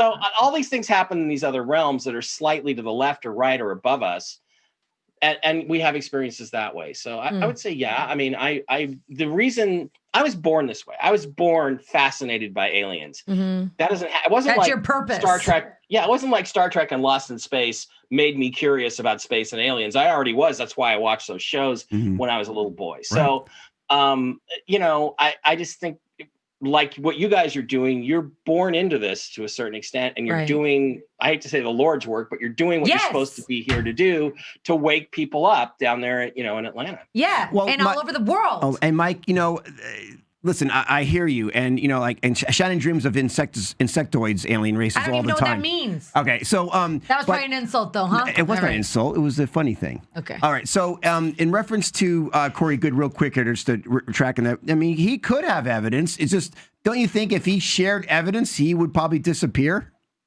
It's possible. I think that the bad guys, the guys who still want to suppress this information, and believe me, there are factions that want to start telling us this stuff. President Trump has repeatedly taken aliens seriously, which no president has ever done before. And he takes the deep state seriously. And the deep state is real. But you don't know if he's part of deep state. You don't know for sure. I don't think he is. I don't. I mean, I suspect not. I hope that he's not. There could be a lot of games going on. QAnon could be a game. I mean, I've told people that, Q could be flypaper. Because Q has been caught. We've caught him in lies. It's a psyop on top of a psyop. Well, no, you have to understand. Okay, I'm just going to tell you. They mean though. I know that it's real. I know that it's real, that there are people inside the military intelligence community who are feeding information, but there are tricks. There are people who get a hold of the trip codes, who post things that aren't true. Yes. There are different people posting than posted previously. And also, I'm just going to tell you that most of the posts now are being generated by an artificial intelligence. I believe that. System, absolutely. Which is designed to put all these pieces together, and for the people that can follow, you follow all these weird things, these Q clocks and things, pay attention to those, because that's all calculated. The Oracle in the Matrix was a psyop, was controlled opposition. But that's a movie. But I'm just using the analogy that, why wouldn't Trump be that too? But think about it. If all presidents is like Wilcox says, Trump is the only president that's rose against it, though, and not just gone with what he's told to but do. nothing's changed. The New World Order agenda goes forward. It is changing. He can't, or else he'll be killed. Can I ask Mike a question? He has to be smart. May I ask Mike a question? Yes, you may, sir. All right. So, Mike, don't spat. All right. So, these, like Wilcox says, presidents are 7 layers below any authority in this world, and then you go past that authority. Now you go into alien entity range here. So, I mean, why would we think Trump is any different other than a giant more psyop? If he's still president, then and he truly was fighting the deep state, I mean, it doesn't make sense to me that you got the Rockefellers or Rothschilds, the New World Order top echelon guys, then reporting to whatever entity they believe in that's running the show. I mean, he would just disappear if he wasn't part of this controlled opposition. Just doesn't make sense to me, man. Well, no, I hear you, and that's a possibility, but I think it's unlikely given the things that he's done. I mean, if you really look at things that are changing, there are substantial changes. I mean, they've arrested more people for child trafficking in this administration than they haven't arrested the king. They haven't arrested the queen. They haven't arrested Rothschild. They haven't arrested the people who are doing it. I am totally with you. And on my show, on the Real Deal Report, I expressed this frustration. You're being so negative about it, but they're doing. Look at everything that is Shannon's throwing them a bone, man. Shannon, he has a point in the sense that yes, I'm with you. I believe that in order to lock up this election and move forward, that we do need a major arrest that will shock people and wake people up. It hasn't happened. I don't believe it is going to happen before the election. Which is frustrating to me. I mean, I put out a meme all the time. It's that guy from Chris Farley from Saturday Night Live screaming at Barr, for the love of God, arrest somebody. Yes. And that's where we're at. And I agree with you. And there is still a possibility that Q is flypaper. There's a possibility. The idea is it's trying to keep the rest of us who have had it with this crap up to here from going out in the streets and doing what we're seeing like last night and the other night in Kenosha and things like that. They don't want us out there because they're trying to preserve life. So, it could be either or, but so far Trump has consistently, to my mind, been the most disclosure-oriented president we've ever had. Okay. He's telling us more about the truth than we've ever heard before. I agree with that. Do you think, though, that the way he drinks his water is a sign, like the Q is saying, no, they really are saying this?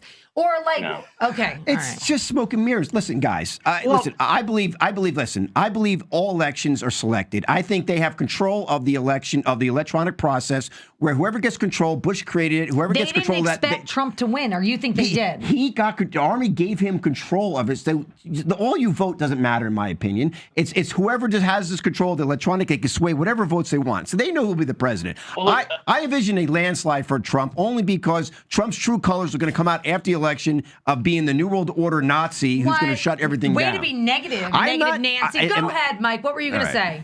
Well, I think you have to look you're looking at two different factions that are fighting here. At least two. There's probably more. Trump is on one, and we call them the Patriots or the Alliance. That's what Wilcock likes to call them.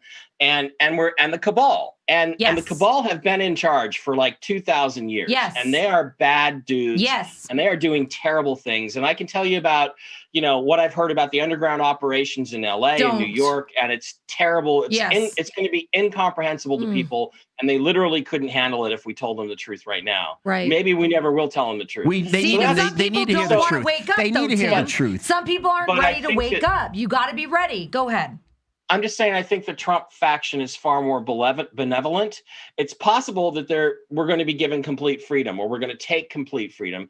It's also possible that they're another faction. But believe me, life under the Trump faction is going to be so much better for the average man and woman on this planet, not just in the United States, that it's an imperative that we elect them. And remember, we are still having an election. Right. We have to choose. That's what I think. See, when they arrest him, we have free will. I think you guys both. I think you both are being naive. I think that there's spiritual warfare happening. I've been saying it from day one. However, do you believe that spiritual warfare is good and evil, or do you believe it's an alien thing, or do you think it's like a bloodline thing, like angels and demons, good and evil? It's all of that stuff. It's all that stuff. Aliens aren't involved, but I mean, I think we need to put the aliens on the back seat right now, because what's going on right now on planet Earth? No, we need the Galactic 12. I just learned about that. Yeah, it's all about humanity and our choices, right? It's all about what we're going to choose to do right now. And it's going to continue until 2024, 2025. So we have to work our way through this, and aliens are not involved in that. That's why I think aliens are kind of off the chart. Prime directive, Mike. So Prime who directive. saves the day? It's up to us, right? To take responsibility along with God and save the day. Boom. Yep. Exactly. Hey, the aliens, good aliens. That's it. That's all we got for you. Hey, the good aliens got the prime directive. They can't get involved anyway, or at least. Well, I mean, they've certainly interfered to a certain extent, and you can't trust any of them. Oh, the Palladians are all wonderful. Well, that's what they say, but we don't know. Look, any species, any extraterrestrial alien species that is here on planet Earth is here for their own agenda. It is not our agenda. It is for them. They've got something that they need from us, or they wouldn't be here. It's like humanity's a giant bunch of prostitutes. No, we're not. Whatever. We are perfect beings, sons and daughters of Christ. We're used in every which way. But I think it is important, though, that we do take responsibility and we do level up our vibrations, right? So we make love wins. Love will always win. Agree or disagree? No. The universe doesn't give a damn. You need to go have a beer with the universe does not Screw care. You guys. I'll go hang out with Jessica. The universe only cares about one thing: balance. And the Earth has been tremendously imbalanced towards evil for about evil and secrecy for like 2,000 years. The occulted age of Pisces. Now we're moving into the enlightened age of Aquarius. Okay, and I'm an Aquarius, so I'm set on. But in the end, everything balances out. That's to me. That's what I think. No, I don't know that good always triumphs over evil. There's been a lot of evil on this. It will eventually. Mike, listen, everything bad that's happened to us is used for good, right? Yes. If you look, even the bad of what's happened 2020, the great thing is it's like a gift for us because we can thank the world, the universe, whatever, for opening our eyes for the very first time instead of being just zombies like I was. Mike, will you come back? We're going to be talking about actually very specific in aliens come October. We want you back, Mike. We miss you. We miss you, Mike. But I really want to know, real quick, what do you think about the Galactic 12? I just learned about that. The Galactic Federation. Oh, yeah. What did I just make up then? Oh, the Galactic Federation of Light. Yeah. Yeah. Do you think that's true? Or is it kind of like So you can't believe in one and not the other. So you're just like, it's just bad. You're very negative. Is there some governing alien government, some overseeing agency out there? Maybe, probably. I don't know. I think it's not relevant. It's not relevant to what's going on here right now because they're not interfering in what we're doing. All right, Mike, how can people find you, read your books, follow you along, listen to your show? You got to have Tim on. You guys have a field day. Is Monday through Friday. You can find it on my YouTube channel, which actually, and it's suspended until after Labor Day. Yay, but I do have Mike Barra 2 or Mike Barra II, where I will be posting the show. That's a Monday through Friday thing. We also do specials. So subscribe to my regular YouTube channel. It'll hopefully be back soon. There's also Mike Barra 2. There's MikeBarra.blogspot.com. You can find me on Instagram, Facebook. I am on Twitter, but I'm not supposed to be. So is it your alien? Tried to kick me off numerous times. God, for calling Ted Lieu a warthog. And oh my gosh. I can't believe it. Warthog. And of course I'm on a lot of TV shows. So tune into me on Ancient Aliens, and there's other shows that are running all the time. Basically, keep your eye on the Real Deal Report. That's where we're going to be doing a lot of stuff. Our next episode will be Friday. We're skipping today for various reasons. Okay. Well, Mike, listen, your stand-up. Thanks for joining us today, and we many more. Good luck with everything, and keep the vibe going. We'll see you in October. You got to come back. Yeah, see you in October. Okay. I'd love to, guys. All right, Thanks. those that are with us, stay with us. Are we just going to skip the break? Let's just go right to a recap. We have so many comments. Okay, we have to go through the comments. Okay, we're going to skip a break here, guys. Go right through our comments. For you, babies. Yes, it is. So don't go anywhere. In fact, Shannon, why don't you start reading some comments right now? Well, go ahead. What do you got? I got to go all the way up. All the way back. All the way back to Jessica. Mimi's saying, okay. Mimi says, it drives me crazy because I know something didn't add up. Dave says, light years are the same as regular years, but less calories. McPatty said, aliens live amongst us. Among us. The aliens created us. I believe they manipulated our DNA way back where's when. God in that? God is overall seeing everything, right? It's energy. But the aliens are of God too, by the way. All right. God created the aliens. Okay. Philip, which I'm so glad you're on, Philip, where have you been, said 50 million plus people support the Q. Sorry. Brett said, hey, JFK called it out first, which research that a little bit because I remember the book and I remember JFK saying a lot of things, but remember what I told you about the magazine? JFK, the original John F. Kennedy, not his grandson. JFK Jr., right? Jr. Oh, no, I'm saying the original John F. He was killed because he went against the cabal. Yeah. Which Trump is going against the cabal, but he's trying not to get killed. Trump is part of the cabal. No, he is not. He's alive, so you know he's part of it, all right? Tia said, thank you. Tammy says, no, that's not true. We're going to win 2020. President Trump to stop taking lies. Tia said, hello. Q said, watch the water. Didn't mean the water Trump drinks. Oh, gosh, we have a long one from Donna. She said, all kinds of questioning is essential right now. The taking sides component is being deliberately controlled by someone and something else. And then there's a lot more amazing things to that comment, but I don't have time to read it all. Tammy called Tim Ray a liar because with what you said about Trump, she said, that's not true, you liar. The Democrats are the ones that want the New World Order to come in. They don't. The Democrats. There's a far left happening. Yes, there is. How are you still ignoring that? I'm not. They've turned us into Gotham City. Okay, I agree with that, but it's not the Democrats. It's the handful. It's the far left. They're just zombies. They're hiding behind Democrats. I used to be a Democrat. They're zombies. They're just going along with chaos because they never allowed themselves to be part of this American dream, right? And they just allow themselves to go through the process because it was been built that way. The inflation, trust me, inflation today than it was back in 1980 is double the amount. So it's hard for the people to get jobs, buy houses, live the American dream because we're not allowing them because of the Rothschilds, because of the banker cartel. Because of the bloodline, as Tia says, ancient bloodlines. Dave says, swamp water. Brett says, Tim, get over it. Stacy said, I think the deep state underestimated Trump. They didn't expect him to win. They didn't take him seriously. And they have been working to destroy his entire time. Oh, really? He's still president. Okay, time out. Look, barely. I mean, could you imagine the abuse that one man has gotten? You would just die. Shannon, okay? it's a good cop, bad cop routine being played. With himself, you think? With him and the Dems. Okay, I don't think so. Philip said, what's going on can only be sorted out by the U.S. military, and I believe that they are sorting it out bit by it. Stuff the aliens. This is World War III. CCP and communism. Well, listen, I think Mike and Jessica both are accurate. Can I just say this? Can I finish reading the comments and then we can keep listening to you? Because apparently this is your show.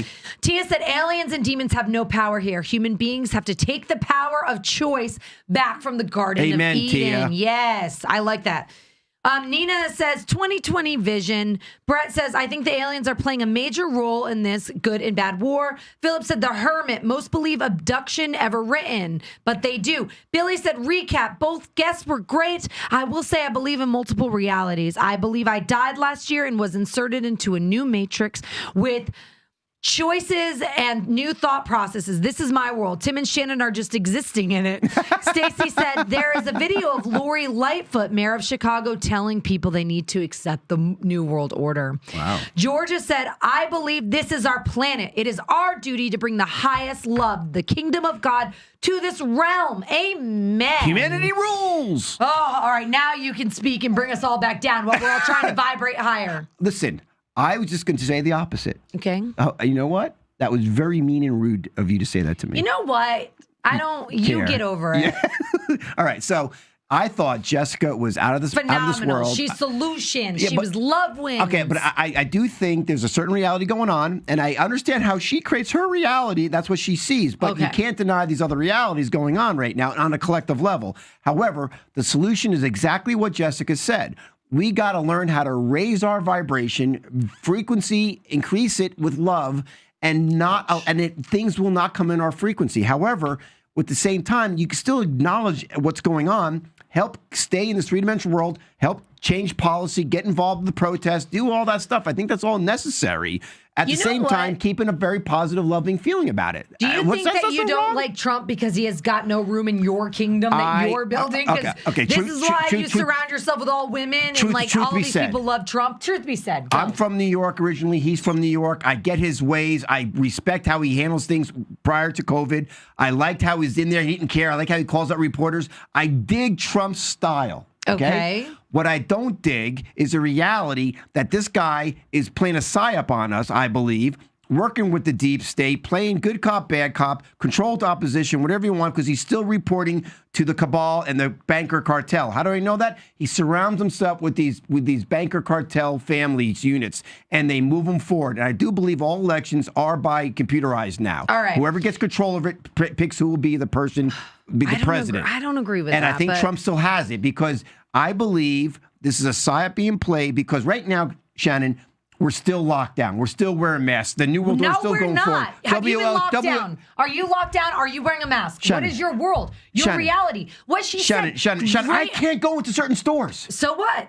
What do you mean, so what? That's a reality. That's a reality. Did you not hear? You can become invisible. I can't go into the hospital. I can't go into the hospital with the loved one and be there for them. Neither can you. I want to bet? Yeah, I'm going to vibrate higher, and I will. Yeah, good for you. Let me know how it works out for you. I will. All Jeez, negative Nancy. I'm just saying. He's the one that believes in manifesting. Do you think he's a sham? I do believe in manifestation, but also it's called inspired action. You guys, you got to get involved in this three-dimensional world. Inspired action.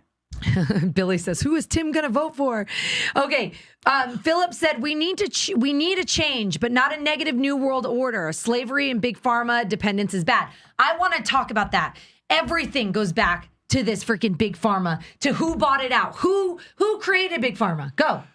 Well, okay. Which are Rockefeller influenced all the medical field. He took over. He got rid of all natural healing powers like marijuana, all the stuff, and he could only, because you can't patent marijuana, you could only patent man-made things, and that's why he did that.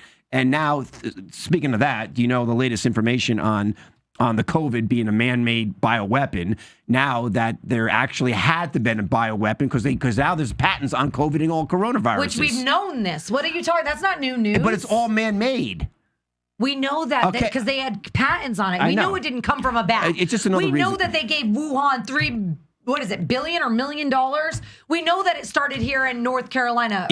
Eli says she's with you, Shannon. Good, Eli. Well, guys, listen, I hope you're right. I hope Trump comes save the day, but he's not going to because he's part of the problem. And, okay, if I'm wrong... Then who's going to, Tim? You, me, them. But if I'm wrong, okay, then so be it. No harm done. But if I'm right, you better have a backup plan. All right.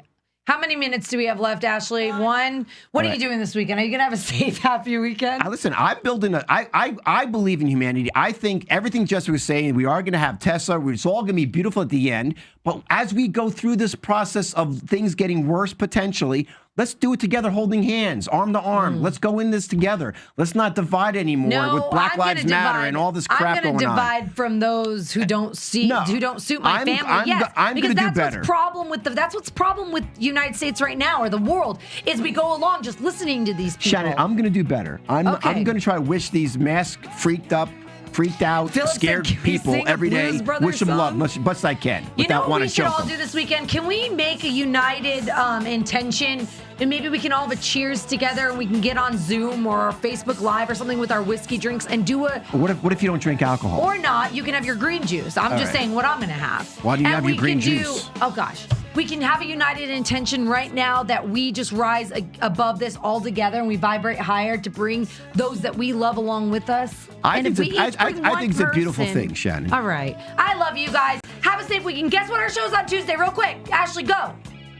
Conventional versus alternative medicine. Oh, it's going to be so good. But we love you. Thank you for being part of this journey. See you on Tuesday. Have a safe weekend.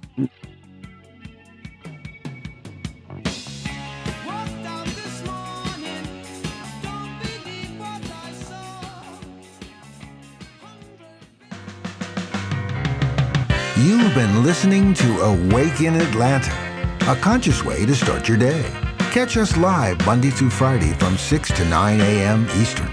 You can also find us on Facebook, Instagram, YouTube, and Spreaker at UI Media Network. Have any questions you'd like to ask our team? Or maybe you'd like to say hello?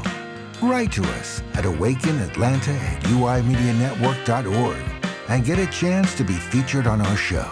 Until next time, live life with intent and have a great rest of your day.